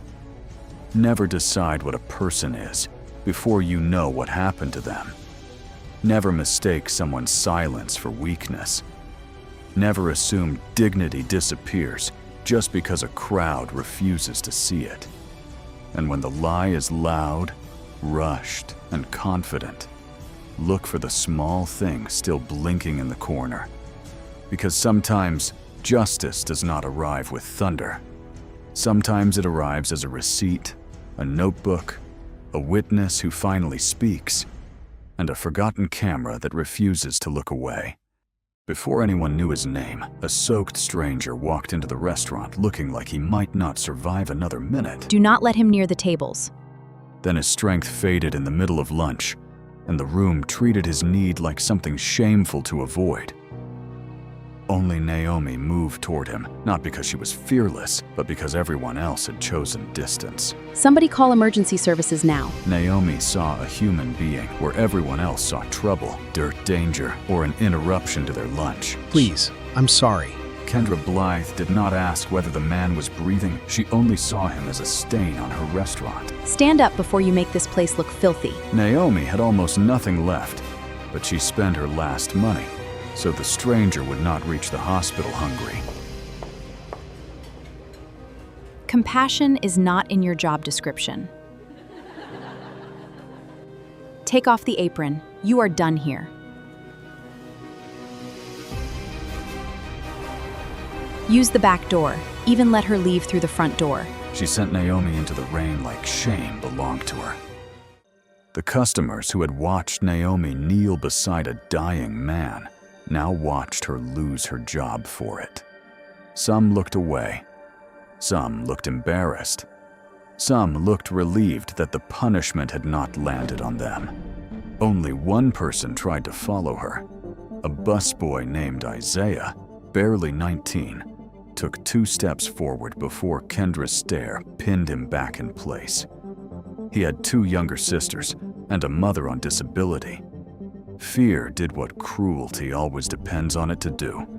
Naomi left with her apron folded in her hands, her final tip still trapped in Kendra's locked drawer, and rain soaking through her shoes by the time she reached the bus stop. That night, she told her Aunt Lottie only part of the truth. Lottie Reed was 68, though illness had aged her unevenly. Some mornings, she remembered entire hymns from childhood and the smell of Naomi's mother's perfume. Other mornings, she forgot the word for window. A stroke 3 years earlier had weakened her left side, and a slow fog had settled over her memory after that, arriving in patches that came and went without warning. Naomi had moved into the little apartment on Anson Street to care for her after Naomi's mother died of heart failure, because there had been no one else willing and no money for proper help. Naomi had once been on a different path. At 18, she had graduated near the top of her class, with a scholarship letter from a nursing program folded in a Bible on her mother's dresser. Teachers had called her steady. Counselors had called her promising. Her mother had called her the one who would break the cycle. But cycles do not break just because a letter says congratulations. Sometimes they tighten. Sometimes a hospital bill arrives. Sometimes a caregiver is needed more urgently than a dreamer. So Naomi traded lecture halls for double shifts, textbooks for order pads, and a future with clean white shoes for work shoes that pinched until her toes went numb. She did not regret caring for Lottie. Love was not the problem. The problem was that love did not pay rent, did not refill prescriptions, did not stop landlords from taping notices to doors. The problem was that people praised sacrifice from a distance, then punished the person making it for being tired. By dawn, after the longest night of her life, Naomi had calculated everything and found no answer. Without the diner, she had no paycheck. Without the paycheck, she had no rent. Without rent, Lottie could lose the only home she recognized. Naomi had prayed, but even prayer felt like it had to squeeze through a ceiling crowded with other desperate voices. Then the envelope came. It did not arrive in the mail. It did not come with a knock. It slid silently under the door just before sunrise, a pale blue rectangle against the scratched wooden floor. Naomi stared at it for several seconds before standing. Her first thought was that it might be another notice from the landlord. Her second was that she no longer had room in her chest for one more bad thing. The envelope had her name written across the front in dark ink, not printed. Written, Naomi Reed. The letters were careful, almost old-fashioned. There was no return address, only a small embossed mark in the corner, a lantern surrounded by 3 waves. Inside was not money. That almost disappointed her before she could stop herself. Inside was a single card, thick and expensive, with an address on East Bay Street, and a request for her presence that morning at 9. Beneath the address was a line that made Naomi sit down before her knees could make the decision for her. It said that her act at the Mariners' table had not gone unseen. That was all. No explanation. No signature she recognized. Just that sentence, sitting in her lap like a match struck in a dark room. Naomi almost threw it away. People in trouble learn caution. Miracles, when they appear too suddenly, often come with hidden hooks. But the address belonged to the old Peabody House, a restored building near the harbor that Naomi knew only from passing it on the bus. It had once been a shipping office. Now, according to the brass plaque she had seen from the sidewalk, it belonged to something called the Lantern Harbor Foundation. She searched the name on her cracked phone. The screen loaded slowly, then showed a website full of polished photographs, food programs, mobile clinics, emergency shelters, legal aid, hurricane relief. The foundation had been started decades earlier by a shipping family that had turned old warehouse money into charity. Its current chair was a woman named Celeste Vane, known in Charleston for giving away money with one hand and guarding her privacy with the other. Naomi did not understand what any of it had to do with her. Still, at 8:30, after making sure Lottie had breakfast and leaving the neighbor with a number to call in case of trouble, Naomi put on her cleanest blouse, brushed lint from her coat, and took the bus toward East Bay Street. She carried the blue envelope in her bag like evidence in a trial no one had explained. The Peabody House looked even larger up close. Its windows were tall and arched, its brick washed clean by rain, its front steps flanked by planters full of white flowers that looked too expensive to touch. Naomi paused at the bottom step, suddenly aware of her shoes, her tired eyes, and the faint smell of diner grease still caught in her hair, no matter how carefully she had washed it. A security guard opened the door before she reached it. He did not ask whether she belonged. He said her name with respect and guided her inside. That unsettled her, more than suspicion would have. The lobby was warm and quiet. Not rich in the loud way of chandeliers and marble meant to impress, but in the deep, quiet way of places built by people who expect the world to move aside. Oil paintings lined the walls. A long table held brochures about flood relief and food access. Near the back, through a set of open doors, Naomi saw a conference room where 3 people stood waiting. One was Celeste Vane. She was in her 70s, silver-haired, straight-backed, and smaller than Naomi expected. Her face held the calm of someone who had survived more than her portrait suggested. Beside her stood a lawyer with a leather folder, and near the window, wrapped in a clean sweater, thinner but alive, was the man from the diner. Naomi stopped breathing for a moment. The man looked different without rainwater dripping from his coat. His beard had been trimmed. His skin still carried the grayness of recovery, but his eyes were clear. He was not polished. He was not suddenly transformed into someone untouched by pain, but he was alive. And when he saw Naomi, the shame in his expression changed into something more fragile and more difficult to bear: gratitude. Celeste Vane did not begin with grand speeches. She explained gently that the man Naomi had helped was named Adrian Vane, her only son. He had not been missing in the way newspapers like to describe missing heirs. His story was messier, more human, and far less convenient for gossip. Years earlier, after the death of his wife and little daughter in a highway accident, Adrian had withdrawn from the world he once helped serve.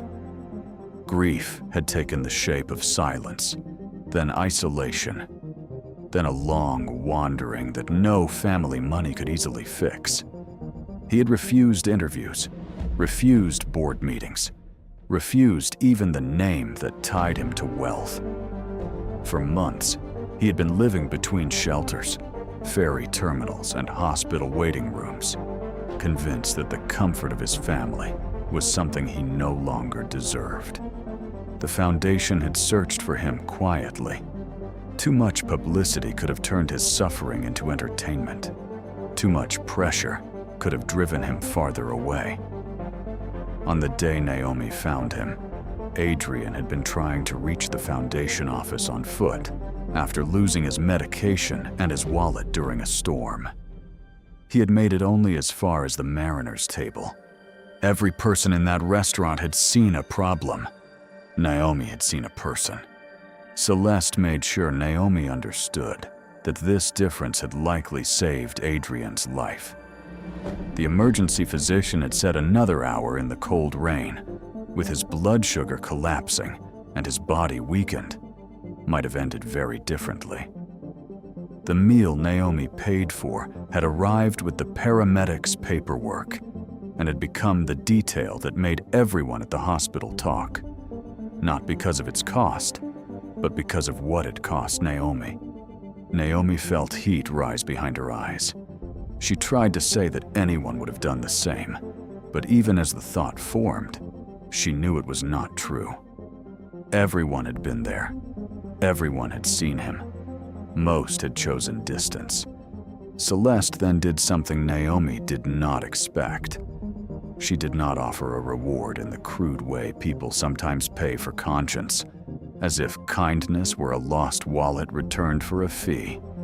Instead, she asked Naomi about her life, not with pity, not with the polished curiosity of donors touring poverty for an afternoon. She asked as if Naomi's answers mattered. Naomi did not tell everything at first. Pride has its own survival instinct. But Celeste had spent decades listening to people who were tired of needing help, and she knew how to wait. Slowly, Naomi told her about Lottie, the unpaid rent, the nursing scholarship that had expired, the diner job, and the way Kendra had dismissed her in front of a room full of witnesses. She left out the most humiliating details until Adrian, from beside the window, lowered his head as though each one had landed on him personally. By the end of the meeting, Naomi's life had changed in ways she could not immediately absorb. The Lantern Harbor Foundation offered her a position coordinating a new community meals program called Harbor Hands, which would partner with local restaurants to create emergency meal vouchers for people in crisis. The salary was more than double what she had made at the diner. The benefits included home care support that could help with Lottie's medical needs. The foundation's housing attorney would contact Naomi's landlord that afternoon to stop the eviction and settle the arrears from a hardship fund, not as charity tossed from above, but as stabilization for a caregiver who had been carrying too much alone. Naomi listened with her hands clasped so tightly her knuckles ached.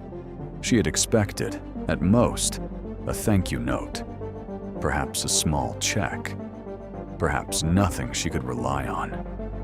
She had not expected an opening. She had not expected someone to look at her years of sacrifice and see qualifications instead of weakness. Celeste explained that the foundation did not need someone who merely understood policy. It needed someone who understood hunger without making hungry people feel small. It needed someone who knew the difference between feeding a person and humiliating them. It needed someone who had proven, under pressure, that human dignity mattered even when it was inconvenient. Naomi accepted. But stories like Naomi's do not end the moment good news arrives.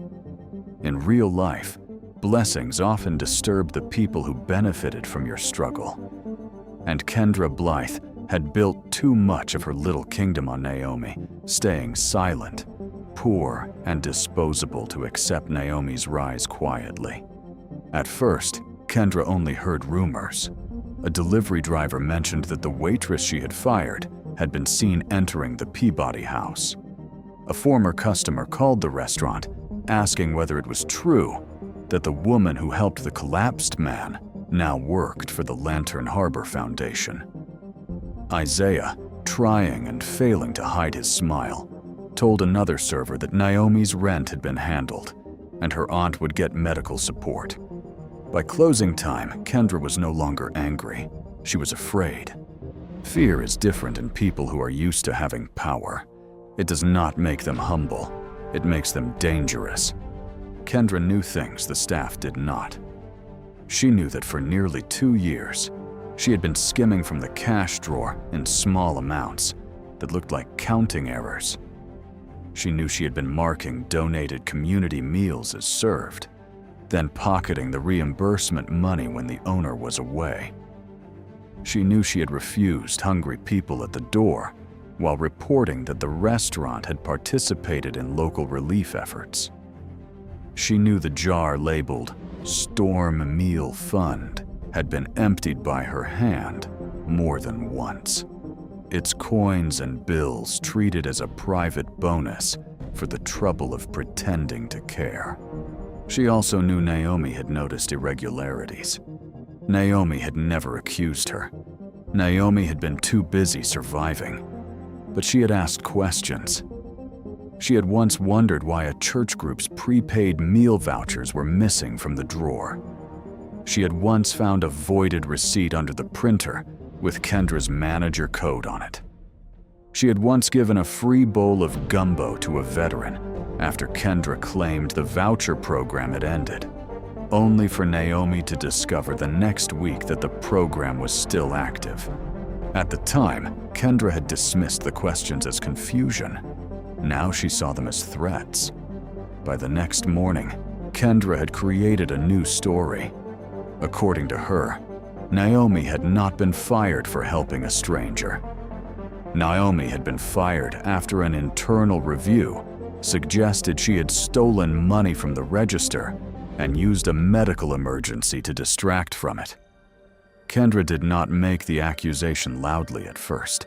She was too strategic. She let it leak in pieces, through staff whispers, through a carefully worded email to the restaurant owner, through a complaint sent to the Lantern Harbor Foundation's general inbox. The complaint claimed that Naomi Reed was dishonest, unstable, and unfit to handle charitable funds. To make the lie look official, Kendra pressured Isaiah to sign a witness note stating that he had seen Naomi near the drawer before cash went missing. Isaiah refused at first. He said he had seen nothing like that. But Kendra knew his schedule, his family situation, and his fear of losing the only job close enough to home. She cut his hours in half for 1 week, then returned them with a warning hidden behind a smile. By the second week, Isaiah signed a statement he hated himself for signing. Kendra also convinced a prep cook named Marisol to say Naomi had been upset about money. That part was technically true, which made the lie harder to fight. Naomi had been upset about money because poverty had been pressing its knee against her chest for years. Kendra twisted that human truth into motive. When the foundation received the complaint, they did what responsible organizations must do. They placed Naomi on temporary administrative leave while the matter was reviewed. Celeste herself called Naomi and made it clear that leave was not judgment, but process. Still, the word leave felt like a door closing. Naomi had held her new job for only 11 days. The apartment that had begun to feel safe became heavy again. Lottie sensed Naomi's sadness even through the fog of her memory. Some evenings, she reached for Naomi's hand without knowing exactly why. Naomi tried not to cry in front of her. She had cried enough into dishwater, enough into bus windows, enough silently behind the walk-in freezer at the diner. She was tired of tears that changed nothing. What hurt most was not even the risk of losing the job. It was the precision of the lie. Kendra had chosen the accusation that would wound Naomi deepest because Naomi had spent her whole life guarding her integrity. Poor people learned that one mistake can become their whole identity. In the mouths of people looking for reasons to dismiss them, Naomi had always kept receipts, counted change twice, returned overpayments, corrected tips when customers wrote too much by accident. She knew how quickly a black woman in a service uniform could be called dishonest by someone whose own theft wore perfume and a manager badge. For 3 days, Naomi heard nothing. During those 3 days, Kendra enjoyed herself. She moved through the mariner's table with renewed sharpness, telling staff that consequences were finally catching up with people who played saint for attention. She pretended not to care when customers asked about Naomi, then made sure they received a version of events muddy enough to stain her. She even printed a new policy about employee conduct during emergencies, as if compassion had been a workplace hazard. But lies require maintenance. Truth can sit quietly and wait. The first crack came from Isaiah. Guilt can make a room feel too small. Isaiah stopped sleeping. He replayed the moment Naomi knelt beside Adrian, the way she had held his hand without flinching, the way everyone else, including him, had stood back. He replayed the moment Kendra pushed the witness note toward him and reminded him how many people wanted his job. He thought about his sisters, yes, but he also thought about what kind of man he was becoming if fear could make him harm the one person who had always treated him like he mattered. On the 4th morning, Isaiah went to the foundation office before his shift. He arrived shaking harder than Adrian had shaken in the diner, carrying a folded copy of the statement he had signed. He told the foundation's review attorney that it was false. He admitted Kendra had pressured him. He admitted he had never seen Naomi steal anything. He admitted something else, too. For months, he had watched Kendra remove cash from the Storm Meal Fund jar and replace donation vouchers with blank slips. That confession did not clear Naomi immediately, but it shifted the room. The second crack came from Marisol. She had been quiet for years because she needed work, and because Kendra had a way of making every immigrant employee feel one document away from disaster, whether that was true or not. Marisol had signed nothing, but she had allowed Kendra to use her name in the complaint. When she learned Isaiah had gone to the foundation, she did not want him standing alone. She brought what Kendra had forgotten existed: photographs. Months earlier, Marisol had photographed several prep lists and reimbursement sheets because Kendra kept blaming kitchen staff for missing voucher meals. At the time, Marisol had only wanted proof that the kitchen had prepared what it was told to prepare. But the photos showed a pattern. On days when the restaurant claimed to have served 20 donated meals, the kitchen had prepared 6. On days when reimbursement forms showed full distribution, staff meal logs showed no matching plates. Several forms had Kendra's manager code. Some had Naomi's initials forged badly enough that anyone who knew her handwriting could see the insult. The third crack came from Adrian. Recovery had not made him suddenly powerful in the way people imagine wealth fixes everything. He was still grieving. He still moved carefully through rooms. He still carried guilt like a second spine. But he had one thing Kendra had not counted on: memory sharpened by humiliation.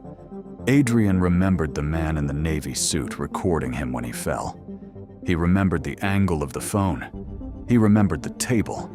He remembered the woman at the register who had complained about the interruption while filming half the room. The foundation's attorney tracked the video after a younger staff member found a clipped version online. posted without context under a caption mocking the stranger on the floor. The internet, for all its cruelty, sometimes preserves what liars hope will disappear. The clipped version showed Naomi kneeling. It showed customers backing away. It showed Kendra standing with folded arms. But it did not show the register clearly. The foundation needed more.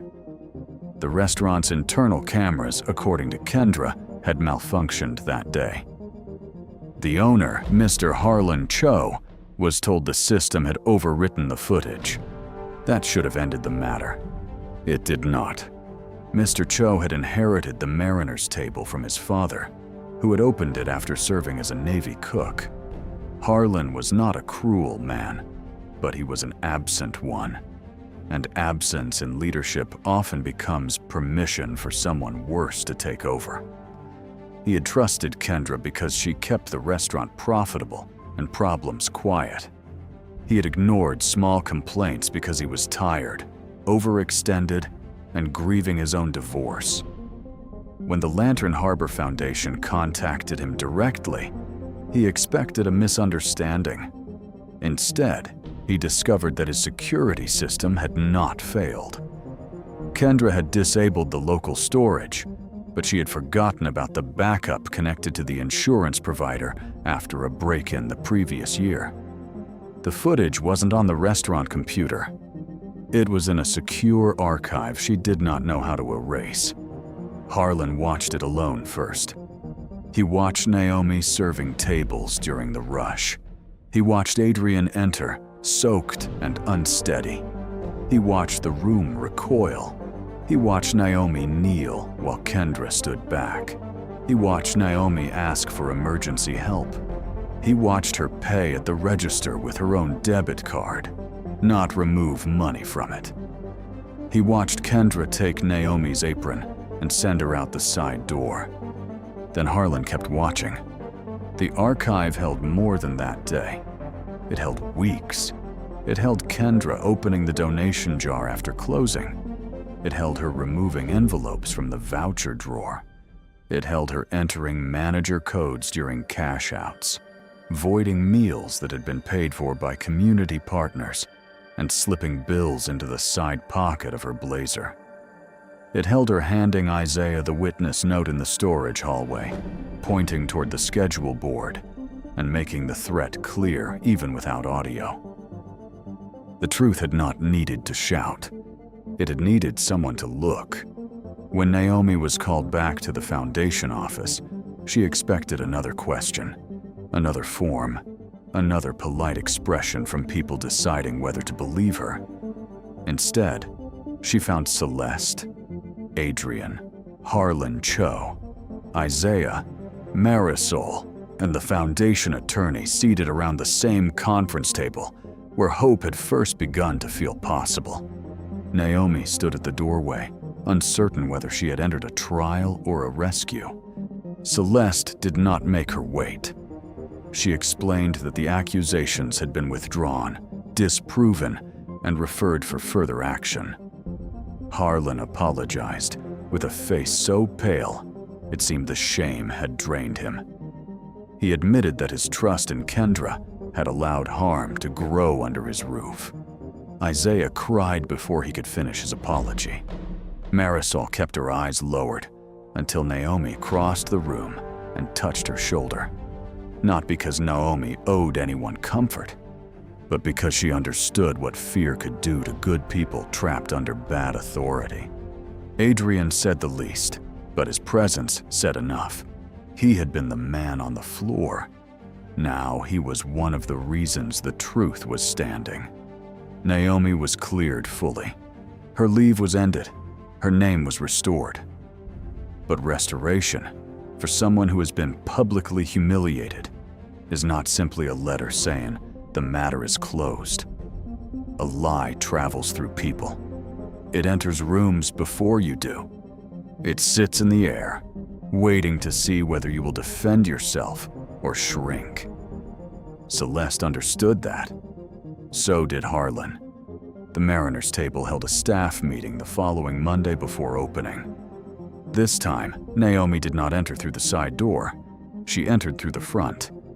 The same bell rang above her head, bright and careless, just as it had the day Adrian collapsed. But the room felt different now. The chairs were stacked on tables. The floor smelled of lemon cleaner.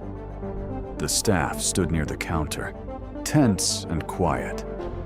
Kendra was there too, though no longer behind the host stand. Her makeup was perfect, but her face had lost the confidence that once made people step aside. Harlan spoke first, not with the polished language of corporate apologies, but with the rough honesty of a man who had finally looked at what his neglect had cost. He told the staff that Naomi Reed had been wrongfully fired, falsely accused, and publicly mistreated for doing what every decent person in that room should have done. He confirmed that Kendra Blythe had been terminated for cause, and that evidence of theft, intimidation, falsification of records, and charity fraud had been turned over to the proper authorities. Kendra tried to hold herself stiff, as if posture could substitute for innocence. But there are moments when a person's own silence becomes a confession. She had spent years making others feel small under fluorescent lights. Now she stood under the same lights, while the room learned what she had done. The poetic justice was not loud, it was precise. Kendra had fired Naomi for feeding a hungry stranger, and now the theft that destroyed her reputation came from money meant to feed hungry strangers. She had accused Naomi of stealing from a register, and the register logs exposed her. She had used employees' fear to create false statements, and those same employees became the witnesses who helped undo her. She had sent Naomi through the side door in shame, and Naomi returned through the front, while Kendra left, escorted by the owner she had deceived. No one applauded. It was better that way. Applause might have made it feel like a performance. This was not a performance. It was accountability. Kendra's downfall did not end at the sidewalk.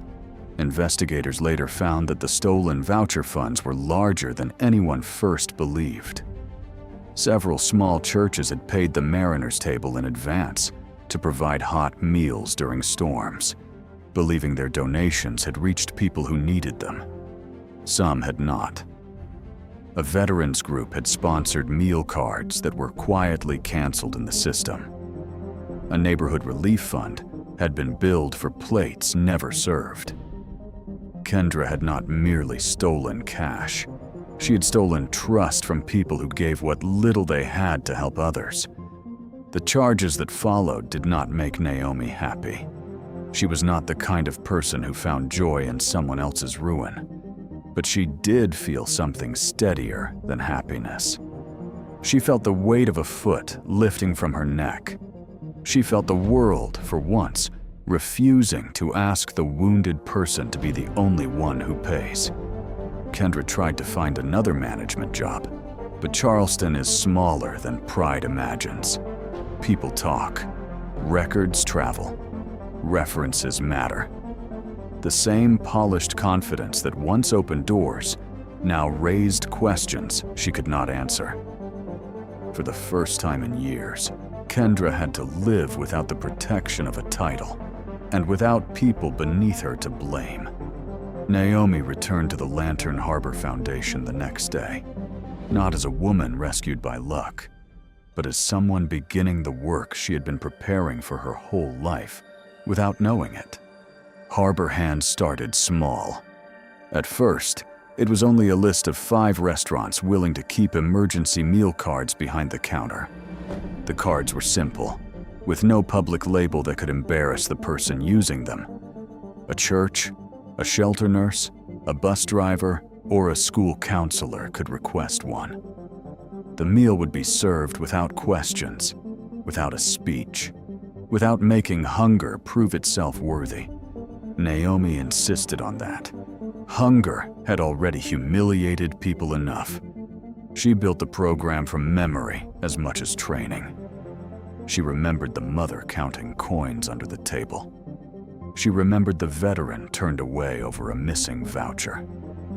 She remembered Adrian's hand trembling on a cold tile floor while strangers measured whether he deserved to be touched.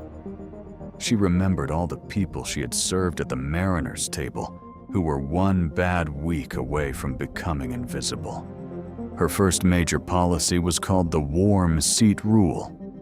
Any participating restaurant that accepted foundation funds had to agree that a person in crisis could sit inside safely while waiting for help, even if they could not order immediately. No one would be forced back into rain because discomfort was bad for business. No one would be treated like a threat for needing warmth. Some restaurant owners resisted. They worried about image, customer complaints, and liability. Naomi listened. Then she told them, calmly and without accusation, that a business afraid of being seen helping hungry people was not actually afraid of liability. It was afraid of being reminded what community means. A surprising number signed after that. The mariners' table became one of the first official partners. Harlan Cho did more than sign. He changed the restaurant. He installed transparent accounting for every donated meal. He created a staff emergency fund. He hired an outside manager with nonprofit experience. He raised wages modestly but meaningfully, because guilt without structural change is only emotion wearing a better suit. He also placed a small brass plaque near the entrance, not with Naomi's face or a dramatic version of the story, but with a simple line that said every person who entered hungry deserved to leave treated as human. Naomi did not ask for the plaque. At first, she did not even like it. She worried it made her one act of kindness seem exceptional when she believed it should have been ordinary. But Celeste told her that reminders were necessary because decency often disappears not from one grand act of evil, but from 100 small permissions to look away. Adrian slowly returned to himself, though not to the man he had been before tragedy. Some losses do not give back the original version of a person. They make something quieter, deeper, sometimes more compassionate, sometimes more fragile. He began volunteering with Harbor Hands, first behind the scenes, reviewing supply lists and helping design intake forms that did not shame people. Later, he trained with peer support counselors to work with people in grief, addiction recovery, and housing instability. He did not pretend his family name had saved him. In fact, he understood more clearly than anyone that it almost had not. Money had searched for him, but a waitress with $38 had reached him first. That truth changed him. His relationship with Celeste healed slowly. Mother and son had spent years separated by grief, guilt, and all the words each feared would injure the other. Naomi never intruded on that healing. She only noticed, over months, that Adrian stopped standing near exits during meetings. Celeste stopped looking at him as if he might vanish if she blinked. One afternoon, Naomi saw them walk together along the harbor after a fundraiser, not speaking much, simply sharing space. Sometimes that is what forgiveness looks like before it has language. At home, life changed too. The foundation helped Naomi and Lottie move from the drafty apartment on Anson Street into a small but bright unit near a park, with an elevator, reliable heat, and a window where Lottie could watch children chasing pigeons in the afternoon. The first night there, Lottie became agitated because the walls did not feel familiar. Naomi sat with her until the fear passed, describing each room softly, grounding her in the names of things. The next morning, Lottie woke and said the sunlight looked kind. Naomi cried in the kitchen where no one could see. For years, she had measured success in avoided disasters. Rent not late enough to evict. Medicine not empty enough to panic. Electricity not shut off yet. Shoes not broken beyond repair. Now she had space to imagine a life not built entirely around emergencies. She enrolled in evening courses toward a community health certification, not because she needed a title to prove her worth, but because the dream she had buried at 18 still had roots. The scholarship letter from long ago remained in her Bible, creased and yellowing. She did not look at it with grief anymore. She looked at it like evidence that the girl she had been was still somewhere inside the woman she had become. Not lost, only waiting. Months passed, and Harbor Hands grew. What began with 5 restaurants became 15, then 28. A mobile meal van joined the program after hurricane season, exposed neighborhoods where older residents could not reach distribution sites. School counselors started calling when students came to class, hungry after weekends. Hospital social workers requested meal cards for discharged patients who had nowhere stable to go. Bus drivers carried small information cards because they were often the first to see who was sleeping where the city pretended not to look. Naomi worked harder than she ever had at the diner, but the work no longer shrank her. There is a difference between exhaustion that empties you and exhaustion that has meaning. She still had difficult days. She still dealt with budgets, skeptical donors, broken supply chains, and people who assumed compassion could be scheduled neatly between office hours. But she also saw men who had been ignored sit down to hot stew without being watched like criminals. She saw mothers receive grocery boxes before shame could force them to choose between pride and dinner. She saw restaurant workers begin to understand that dignity was not extra service, it was the meal. The story of Naomi's firing eventually reached local news, though Celeste did everything possible to keep it from turning into spectacle. Reporters wanted a clean headline. Poor waitress saves rich heir. Villain manager exposed. Charity triumphs. But life is rarely that clean. Naomi agreed to one interview only after insisting that the focus remain on food insecurity and worker vulnerability, not on turning her into a saint. She was not a saint. She was a woman who had been tired, broke, and scared, and had still chosen to kneel. That distinction mattered. Saints are easy to admire because people imagine they are different from the rest of us.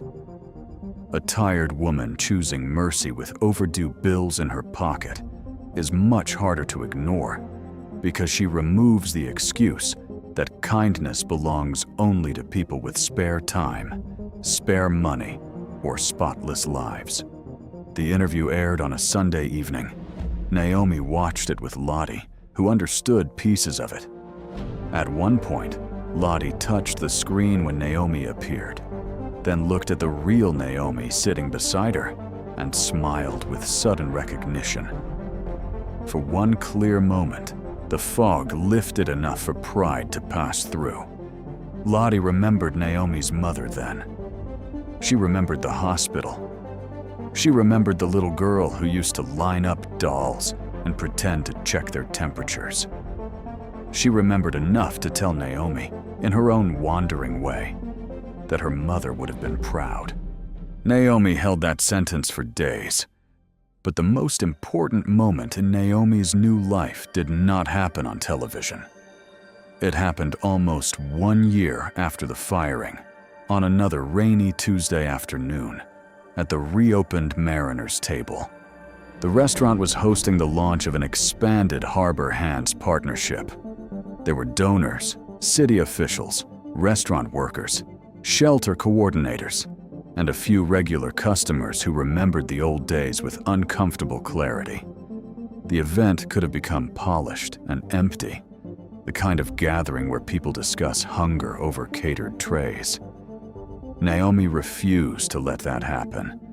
Instead of speeches first, she asked everyone to sit for a meal served family style. No VIP table, no reserved corner for donors, no separation between people with checks and people with lived experience. Adrian helped serve. Harlan cleared plates. Celeste sat beside a former shelter resident who now worked as a peer navigator. The room, once divided by fear and judgment, felt almost unfamiliar in its warmth. Near the end, Naomi stood where Kendra had once fired her. She did not describe Kendra with hatred. She did not need to. Hatred would have made Kendra too central to a story that had grown beyond her. Naomi spoke instead about the floor, the actual floor of the restaurant, the tile near table 6 where Adrian had collapsed. She said that every community has a floor like that, a place where someone falls and everyone else must decide what kind of person they are. Some step back, some record, some complain about the inconvenience, and sometimes one person kneels, not because they are fearless, but because they know what it feels like to need someone. She explained that harbor hands existed to make kneeling less lonely. It existed so mercy would not depend on one waitress risking her job or one stranger being connected to a powerful family. It existed because people should not have to be secretly important to be treated as worth saving. That line stayed with everyone. People should not have to be secretly important to be treated as worth saving. Adrian lowered his eyes when she said it. Celeste reached for his hand. Harlan looked toward the doorway, perhaps remembering all the people his restaurant had once allowed to be turned away. Isaiah, now promoted and studying hospitality management with foundation support, wiped his face quickly and pretended he had not. Marisol smiled openly, no longer afraid of being seen. After the event, when the room had emptied and rain softened the windows, Naomi stood for a moment by table 6. The tile had been repaired, where a crack once ran through it. Most people would never know anything had happened there. That seemed right to her. Sacred places do not always announce themselves. Sometimes they hide under ordinary tables in ordinary diners, waiting for ordinary people to make choices that echo farther than they can see. Naomi thought about the blue envelope that had slid under her door before dawn. For a long time, she had believed that envelope was the beginning of her rescue. Now she understood it differently. The rescue had begun earlier, on the floor, when she refused to let the room decide a man's value for her. The envelope had only carried the news that kindness, though delayed, had found its way back. And yet, she also knew kindness did not always return with a foundation job, a new apartment, or public vindication. Sometimes kindness returns quietly. Sometimes it returns years later, through a child who remembers being fed. Sometimes it returns only as the knowledge that you did not become cruel when cruelty would have been easier. That kind of return is harder to measure, but it is real. Naomi kept the blue envelope. She framed it in her office, not because of the address or the embossed lantern, but because of the sentence inside. Her act had not gone unseen. On difficult days, when funding was short or the need felt endless, she looked at that sentence and thought of all the unseen acts happening across the city. A cashier slipping a sandwich into a bag, a bus driver waiting an extra minute for an elderly passenger, a teacher sending food home without making a child explain, a nurse warming a blanket for someone no family had come to visit, a neighbor knocking on a door before the silence became permanent.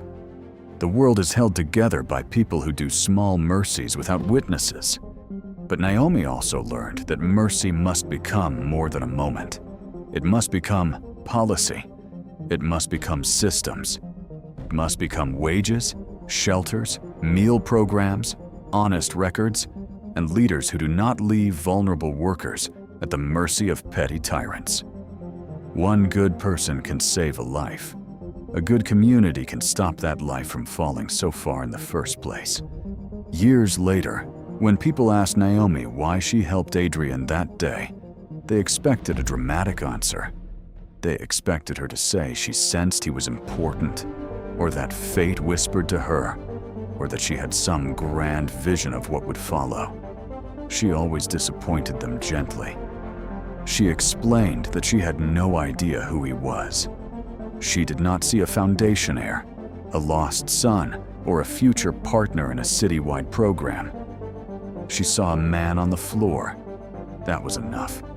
And maybe that is the part of the story worth carrying with us. Not the envelope, not the money, not the downfall of a cruel manager, satisfying as justice may be.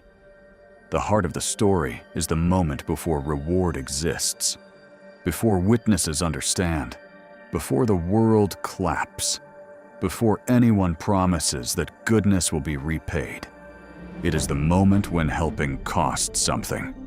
Naomi lost her job in that moment.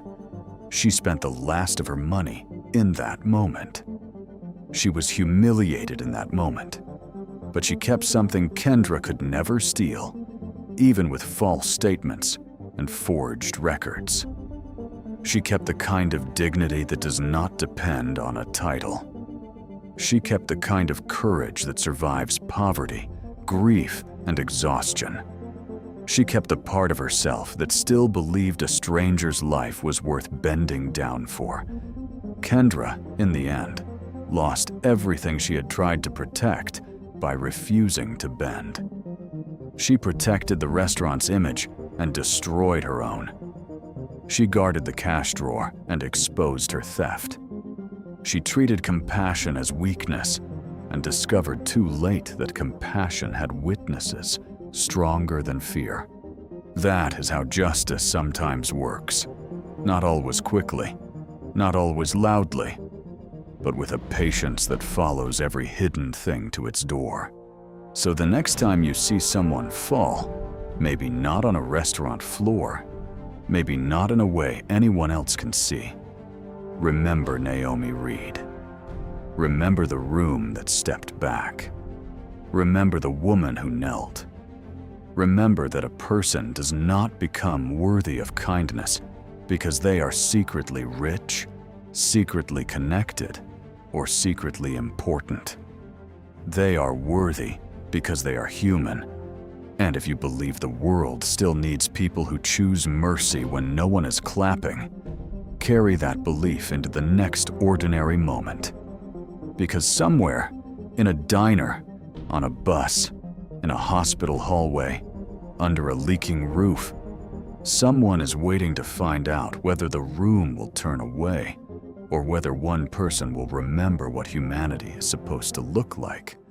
3 hours before the Saravan Cultural Council arrived to challenge Arden Museum's ownership, the museum's brightest scholars were losing a battle against a piece of clay. We cannot let the council see uncertainty.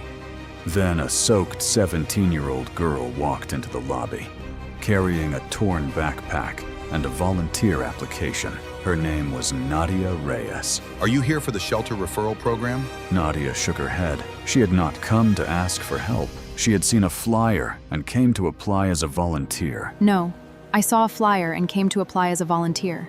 But when she glanced at the digital scan of the ancient charter, her expression changed. She stepped closer to the screen. That tablet is upside down. The scholars turned toward Nadia in disbelief. Dr. Julian Mercer noticed her claim, not with curiosity, but with immediate contempt. You are saying every scholar in this building has been reading it wrong?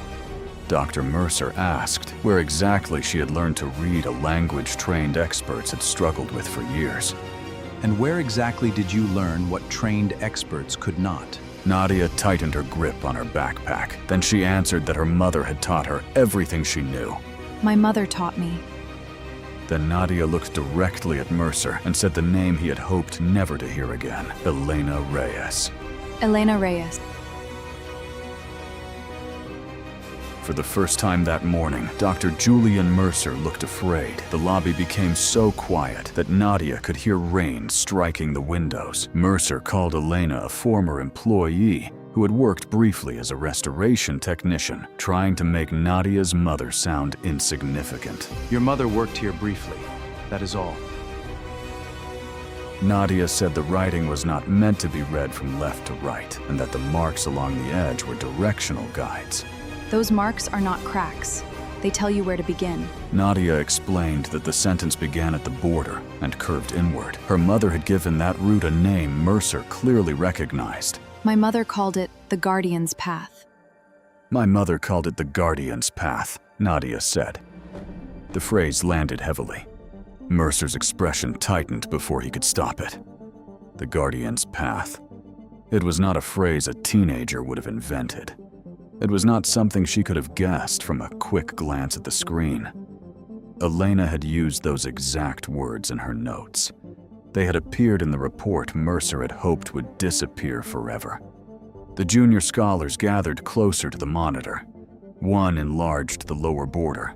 Another brought up older scans. A third began comparing the marks against a database of known Saravan inscriptions. Their movements became slower and more deliberate. The confidence they had shown before Nadia entered the lobby had begun to dissolve. For weeks, they had been trapped inside one interpretation. They had assumed the tablet was a sale agreement because the museum had always called it one. They had assumed the first line named an owner because every exhibition label, donor brochure, and academic summary said it did. They had not tested the possibility that the first line was being read in reverse. Evelyn Hart noticed the shift. She had been standing near the reception desk moments earlier, balancing a phone call from the board with messages from legal counsel and a growing stack of problems that no one else seemed willing to solve. Evelyn was not a historian. She did not claim to understand ancient languages. Her work was more immediate and less romantic.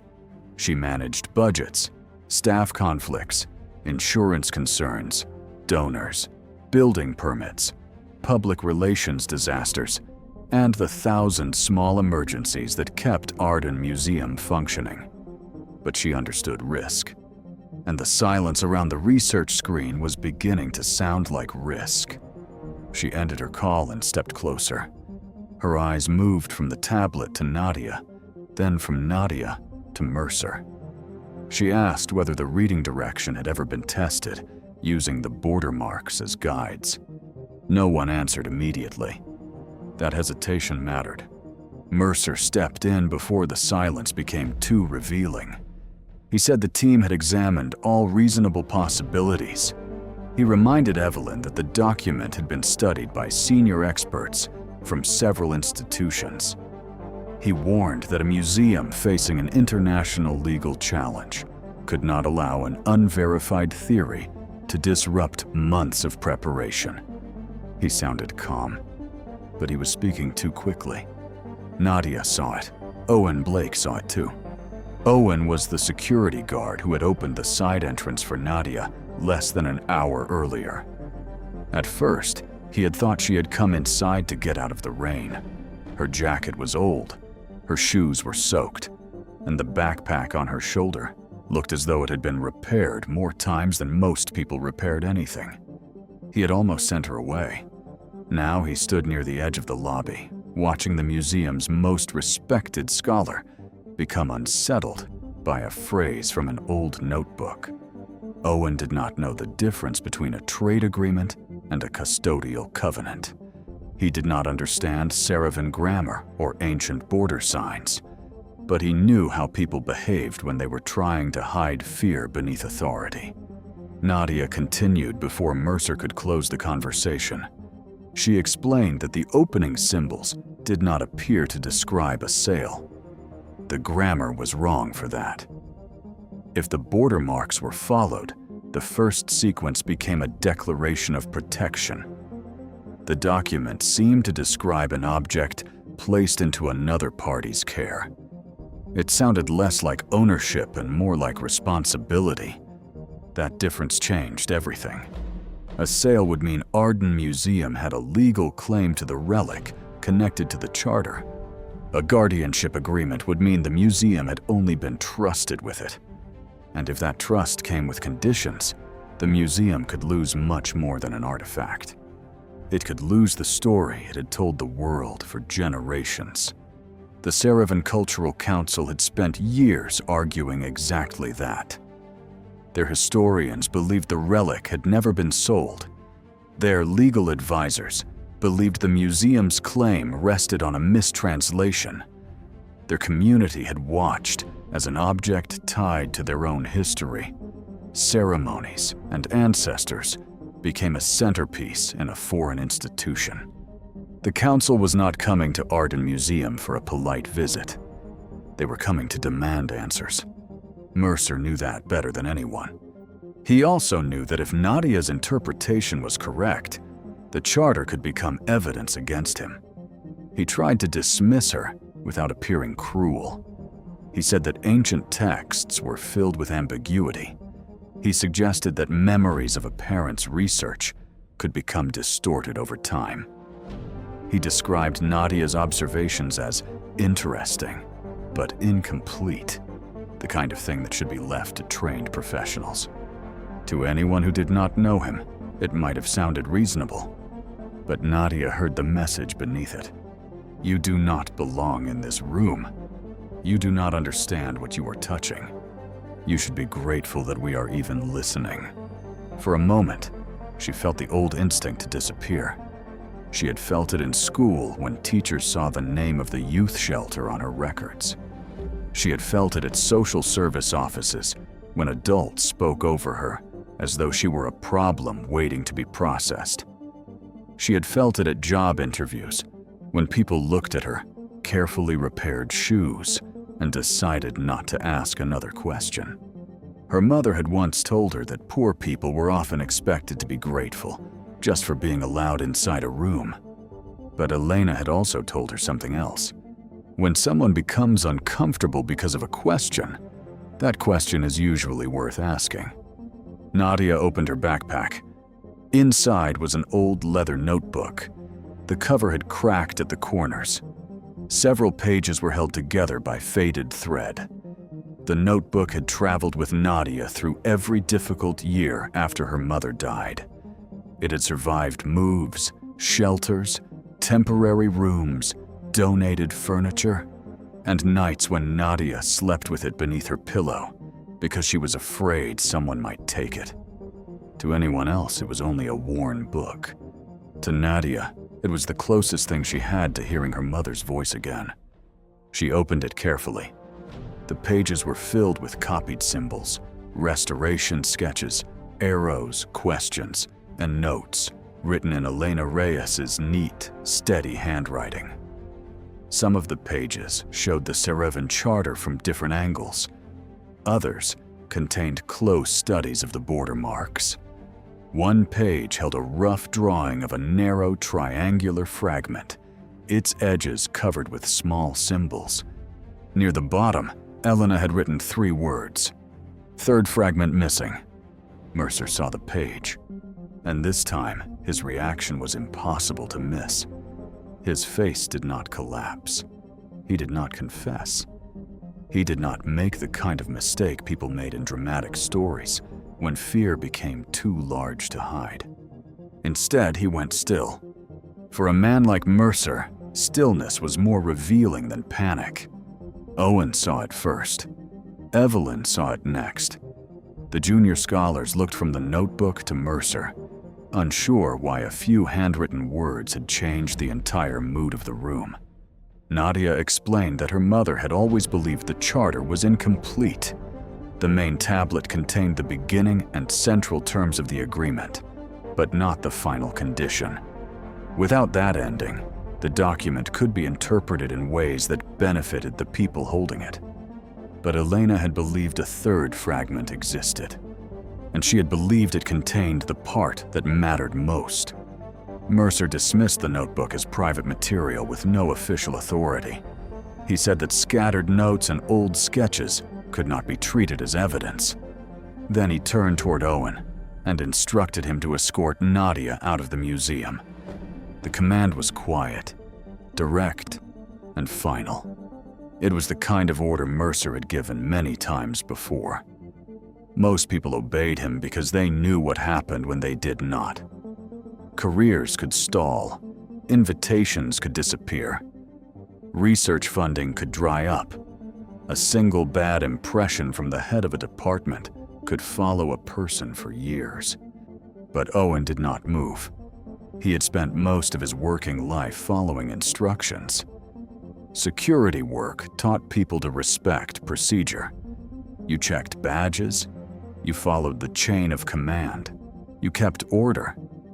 You did not insert yourself into conversations that belonged to people with more education, more money, or more authority.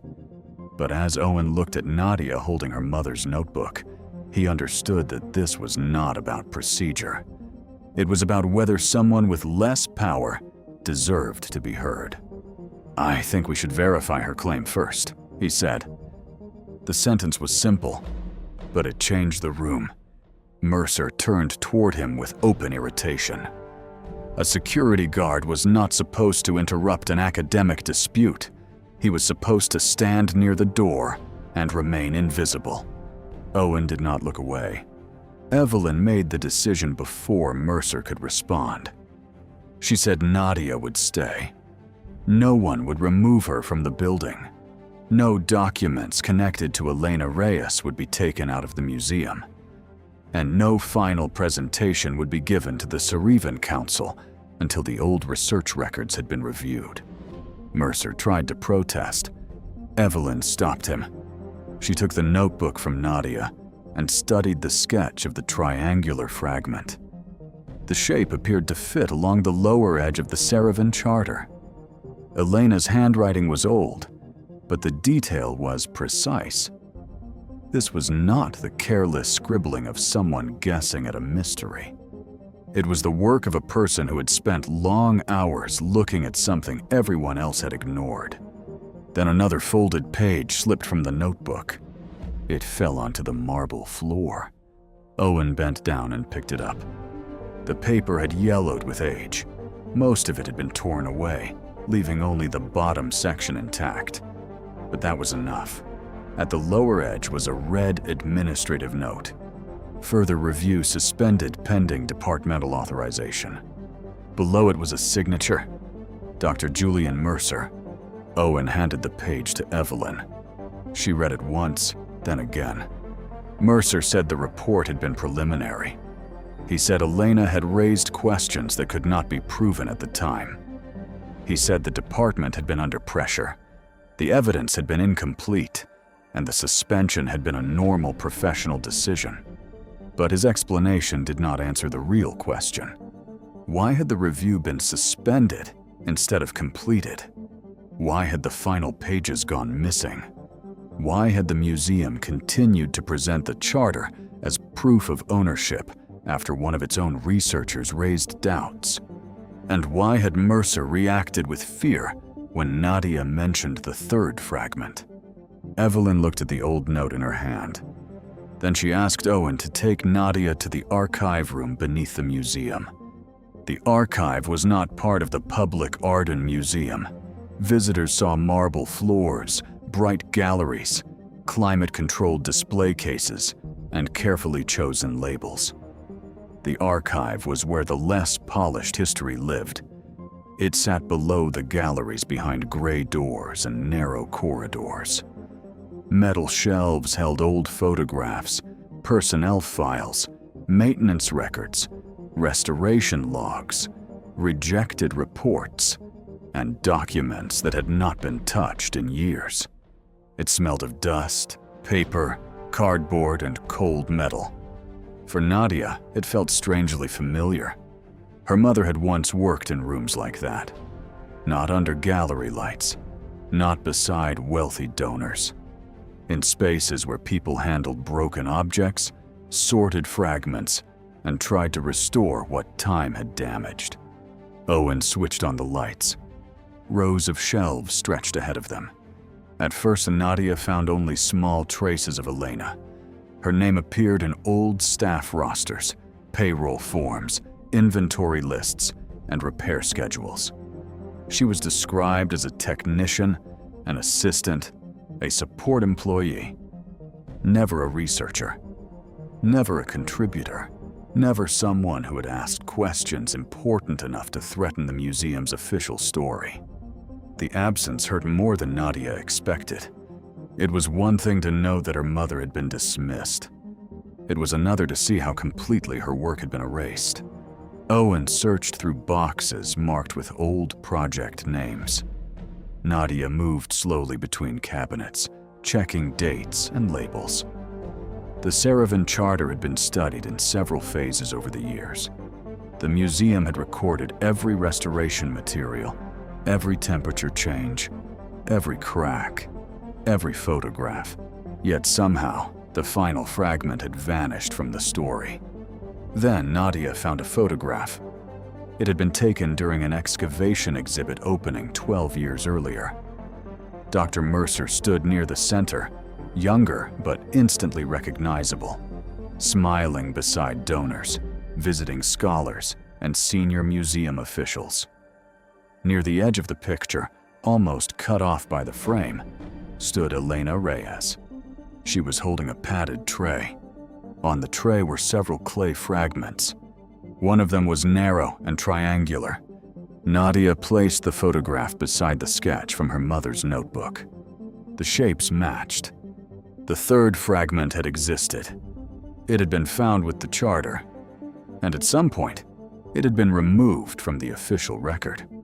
Owen searched another shelf and found a large storage box labeled Saravan Restoration Project, 2014 to 2016.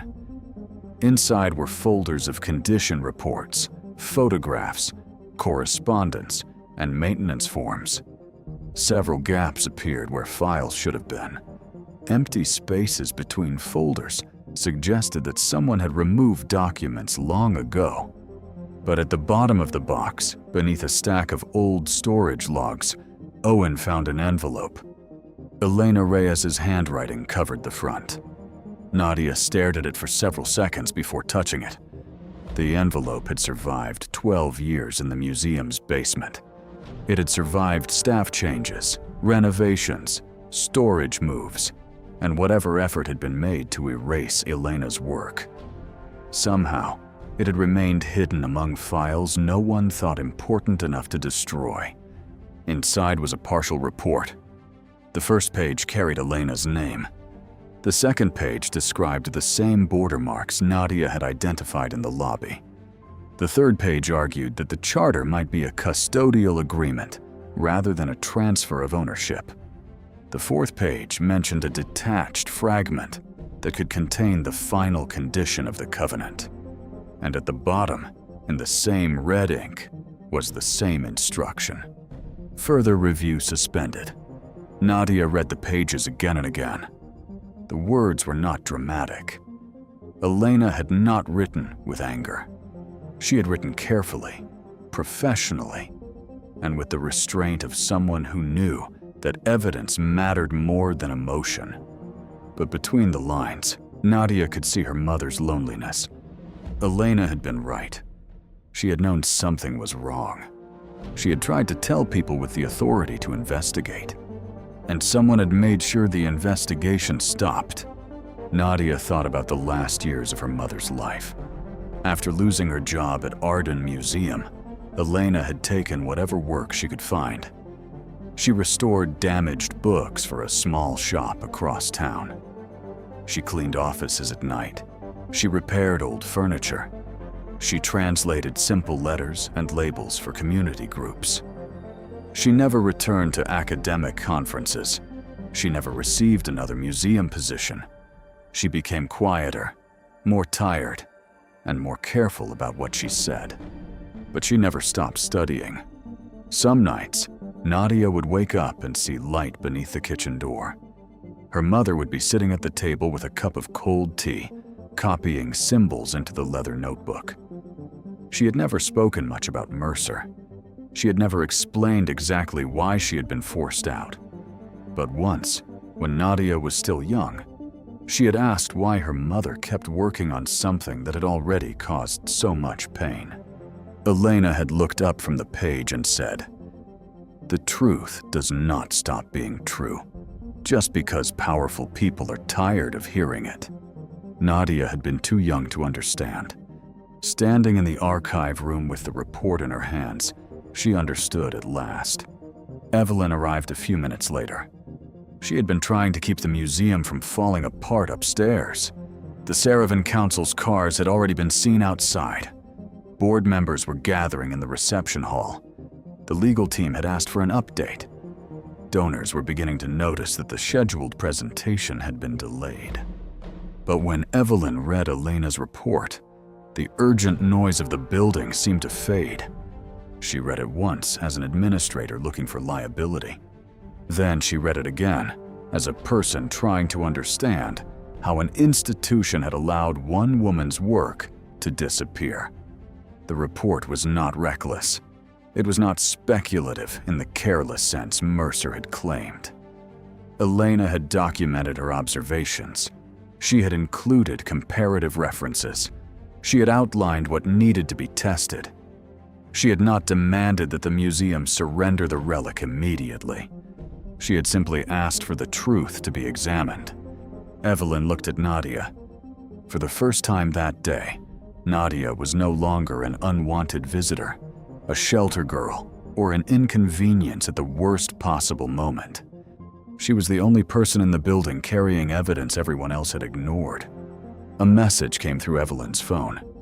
The Saravan Cultural Council had arrived, and somewhere inside Arden Museum, hidden beneath a false label or a forgotten display case, was the missing fragment that could expose everything Julian Mercer had spent 12 years trying to bury. The Saravan Cultural Council entered Arden Museum without anger, spectacle, or raised voices. They did not need any of those things. Their presence alone unsettled the building. The delegation included historians, preservation specialists, legal advisors, and Professor Layla Rahman, one of the most respected scholars of ancient Saravan language and law. They had traveled for years through archives, private collections, old shipping documents, and the scattered records of expeditions that had removed objects from their homeland. For generations, people from Saravan had watched museums around the world display pieces of their culture.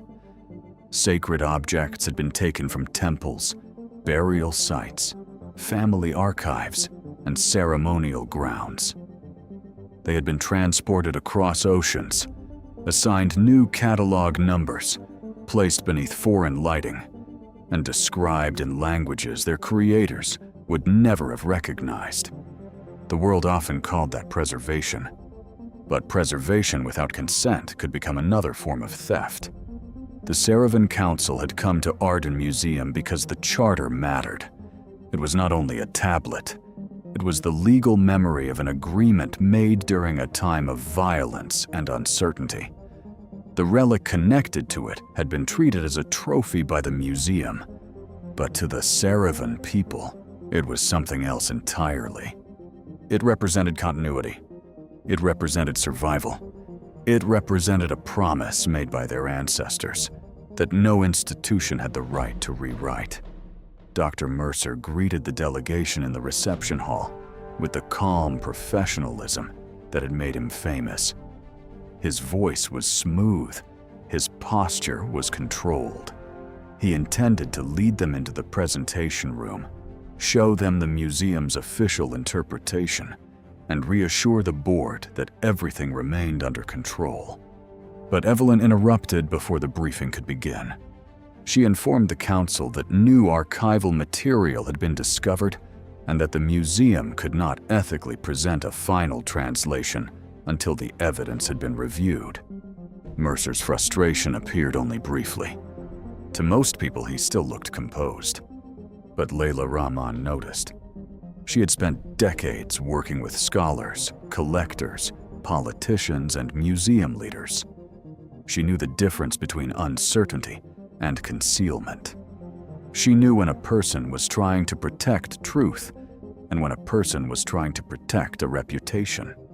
Then she saw the old leather notebook in Nadia's hands. Layla stopped walking. Her eyes moved to the cracked cover, then to the faint handwriting visible on the open page. For a moment, her expression changed from professional caution to something more personal. "Elena Reyes," she said quietly. I knew her name. Nadia looked up. The room seemed to narrow around those words.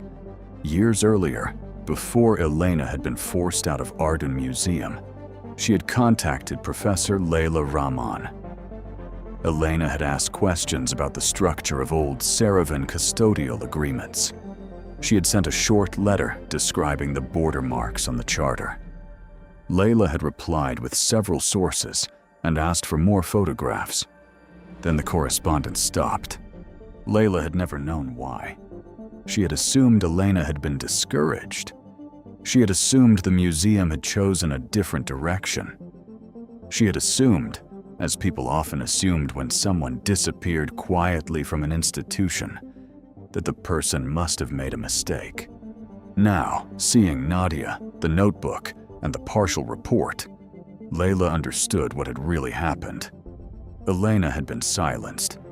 Nadia showed her the report from the archive, the old photograph, and the sketch of the triangular fragment. Layla examined them carefully. She did not rush to make a grand claim. She asked questions. She compared dates. She looked at the handwriting. She studied the directional markings drawn by Elena beside the tablet. Then she said that the evidence deserved to be taken seriously. That was enough. For the first time, Mercer was no longer controlling the conversation. Nadia remembered another detail from the notebook. The sketch of the missing fragment had been drawn beside a rough outline of the museum's upper gallery. Her mother had written a short sentence beneath it, one Nadia had never fully understood. The final promise was moved where no one would think to read it. Nadia thought of the photograph she had found in the archive. Behind Elena and Mercer, almost hidden by the group of donors, had been a familiar display case. It stood in the upper gallery beside a bronze ceremonial mask. Nadia remembered seeing it years ago when her mother had once brought her to the museum before everything changed. The clue had been there all along. The group moved toward the upper gallery. Mercer tried to stop them without seeming like he was stopping them. He argued that the museum should follow established procedure. He said the council should not be drawn into an internal archival disagreement. He suggested that the search for a missing fragment could take days, perhaps weeks, and that it would be irresponsible to make conclusions before the proper team had examined every record. But his argument only made Evelyn more certain. A man who believed the fragment did not matter would not be trying so hard to delay the search. The upper gallery was quieter than the rest of the museum. Most visitors had been redirected because of the unexpected meeting. Rain darkened the tall windows, turning the city outside into a blurred gray landscape. The bronze ceremonial mask sat behind glass at the center of the room, its surface reflecting faint gold light. Beside it was a small display case containing several fragments that had been labeled as decorative objects of uncertain origin. One of them was triangular. It was smaller than Nadia expected, smaller than the fear it had caused, smaller than the years of silence built around it. It rested on dark velvet beneath a short museum label that made it sound meaningless. Decorative clay fragment, origin uncertain. Nadia stood before the glass and felt something cold move through her chest. For 12 years, the truth had been sitting in plain sight. Visitors had walked past it. Scholars had walked past it. Donors had walked past it. Mercer had walked past it every day, knowing exactly what it was. The conservator carefully opened the case. The fragment was removed and placed beside a high-resolution image of the Saravan Charter. The shape aligned with the lower border. The clay composition looked similar. The small directional marks along one edge matched the signs Nadia had identified on the main tablet. Professor Layla leaned closer. Then she looked at Nadia. "It fits," she said. The words carried through the gallery. Mercer immediately tried to dismiss the discovery. He said that fragments could be misleading. He said that similar clay did not establish legal meaning. He said that objects from the same region could resemble each other without belonging together. But Evelyn had already requested the old catalog records. A staff member arrived with digital copies from the museum database. The history of the triangular fragment appeared on the screen. Years earlier, it had been listed as part of the Saravan Restoration Project. Then, 11 years before, its catalog number had been changed. Its link to the charter had been removed. Its classification had been rewritten. Instead of a missing section of a legal tablet, it had become a decorative fragment of uncertain origin. The authorization belonged to Dr. Julian Mercer. This time, no explanation could make the fact disappear. The fragment was taken to the research wing under the supervision of the conservator, Layla, Evelyn, and members of the Saravan Council. The charter was brought from its secure case and placed beneath specialized imaging equipment. Scholars gathered around the monitors. Lawyers stood near the doorway. Board members arrived quietly, their faces pale as they realized the museum's crisis was no longer private. Nadia stood at the edge of the room with her mother's notebook held against her chest. The same people who had ignored her in the lobby were now waiting for the evidence she had led them to reveal itself. At first, the scan showed only dark clay, scratches, and the cloudy residue of an old protective coating. The conservator adjusted the lighting frequency. The image sharpened slowly. A faint line appeared, then another. Then a sequence of symbols emerged beneath the surface, running along the narrow edge of the fragment. The room became completely still. The missing ending had been found.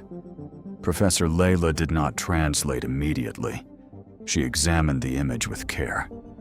She compared the symbols to the border marks on the main charter. She followed the Guardian's path Nadia had identified. She corrected the orientation. She checked the grammar against old Saravan legal forms. It was not a miracle. It was evidence finally being allowed to speak. The charter did not describe the sacred relic as something purchased. It did not grant permanent ownership to anyone outside the Saravan community. It described the relic as an entrusted object, placed in the care of guardians during a period of danger. Those guardians had a duty to preserve it. They had a duty to protect it. And when recognized representatives of the Saravan people came forward to request its return, the agreement required the guardians to give it back. Then Layla reached the final sentence. Her voice softened as she translated the last words. The guardian who conceals this covenant, alters its meaning, or refuses the rightful return, forfeits all claim to hold what was never theirs. The words settled over the room like a verdict. The Arden Museum had never owned the relic. It had only been trusted with it, and its right to hold it had ended the moment it chose secrecy over truth. No one spoke for several seconds. The members of the Saravan Council stood quietly before the monitor. Their faces carried emotions that did not need explanation. Some looked angry. Some looked exhausted. One older historian closed his eyes, as though he had spent years waiting for the chance to hear those words spoken aloud. For them, the translation was not only a legal victory, it was proof that their ancestors had not been forgotten. The agreement had survived. The language had survived. The truth had survived, even after generations of people tried to bury it beneath labels, glass cases, and institutional certainty. Nadia looked toward Mercer. She remembered how he had looked at her when she first entered the lobby. He had seen a wet jacket, worn shoes, a torn backpack, and a girl from a shelter. He had assumed that was enough information to decide whether she mattered. He had thought he could dismiss her with polished words. He had thought Elena's name had been erased. He had thought the fragment was hidden safely behind a false label. But now the entire room was looking at him. Evelyn stepped forward with Elena's report in her hands. "Dr. Mercer, you are suspended pending an independent investigation." Mercer tried to argue that the museum could not make such a decision based on a single translation. He claimed that the council was interpreting incomplete evidence. He insisted that catalog changes could have administrative explanations. He tried to make the truth sound complicated again, because complication had protected him for years. But the evidence was no longer a single translation. It was 12 years of hidden reports. It was altered catalog records. It was a missing fragment reclassified under his authorization. It was Elena's research. It was Nadia's notebook. It was the fear on his face every time someone came too close to what he had done. No one came to defend him. The scholars who had once treated him as untouchable stood in silence. The board members avoided his eyes. The legal team began collecting documents. The Saravan Council watched with the calm dignity of people who had waited too long for the truth to be acknowledged. Mercer's career did not collapse because he lacked intelligence. It collapsed because he believed intelligence gave him the right to decide which truths mattered. He had silenced Elena because she had less power than he did. He had buried her work because it threatened his reputation. He had hidden the fragment because it threatened the museum's claim.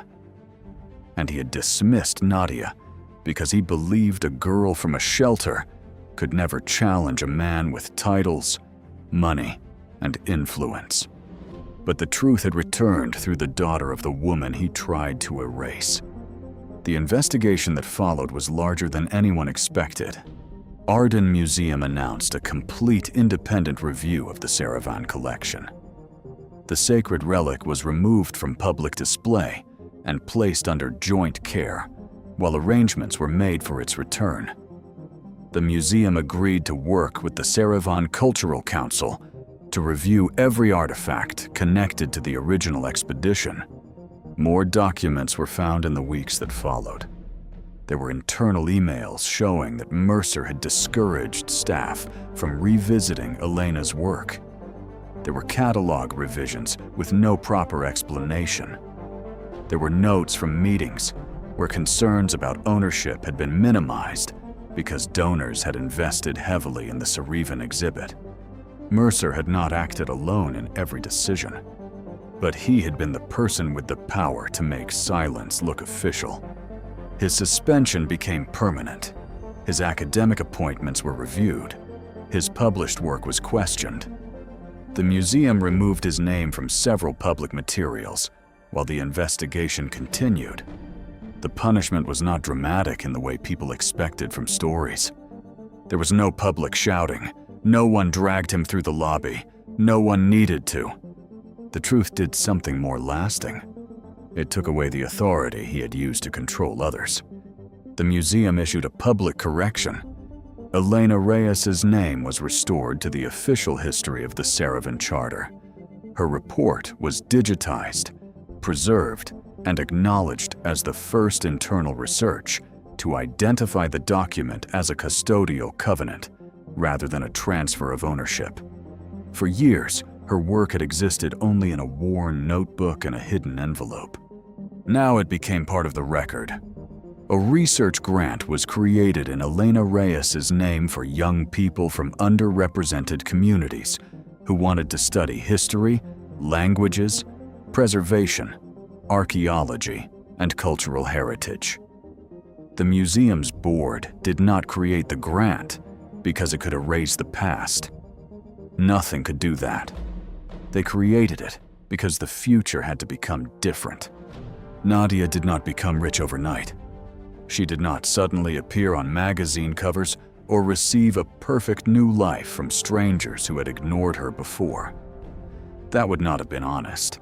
Her problems did not disappear because one day changed everything. But the day did change the direction of her life. She received a paid internship with the joint Sarivan-Arden Preservation Project. The position came with transportation support, educational guidance, and stable housing assistance through a youth transition program. For the first time in a long time, Nadia had a place to go that did not feel temporary. She also had a future that did not depend on someone else deciding she belonged. Professor Layla became one of her mentors. She did not treat Nadia as a miracle or a symbol. She treated her as a young person with knowledge, patience, and a deep connection to the work her mother had begun. She taught Nadia how to verify evidence, how to question assumptions, and how to let facts speak louder than anger. Nadia listened carefully, but she never forgot the lesson she had already learned from Elena. Sometimes the most important thing a person can do is refuse to let the truth become invisible. Months later, Nadia returned to the archive room beneath Arden Museum.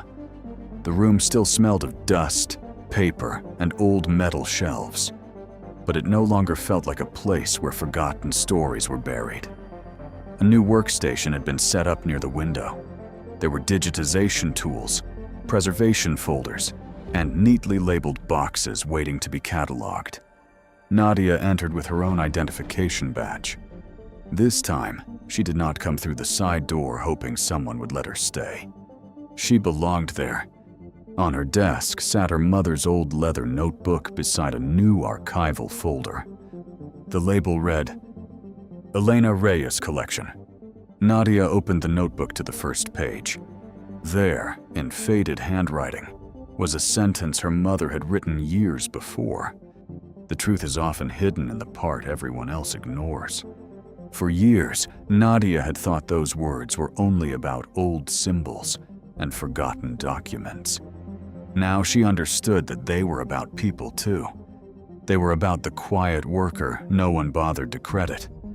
They were about the poor girl no one thought was worth listening to. They were about the community whose history had been carried away and renamed by strangers. They were about the small fragment everyone walked past because they had already decided it could not matter. The world often judges people by clothes, titles, money, addresses, and appearances. But wisdom does not always arrive wearing the shape people expect. Sometimes it comes carrying a torn backpack. Sometimes it stands quietly in the rain. And sometimes, the person everyone overlooks is the one carrying the truth that changes everything.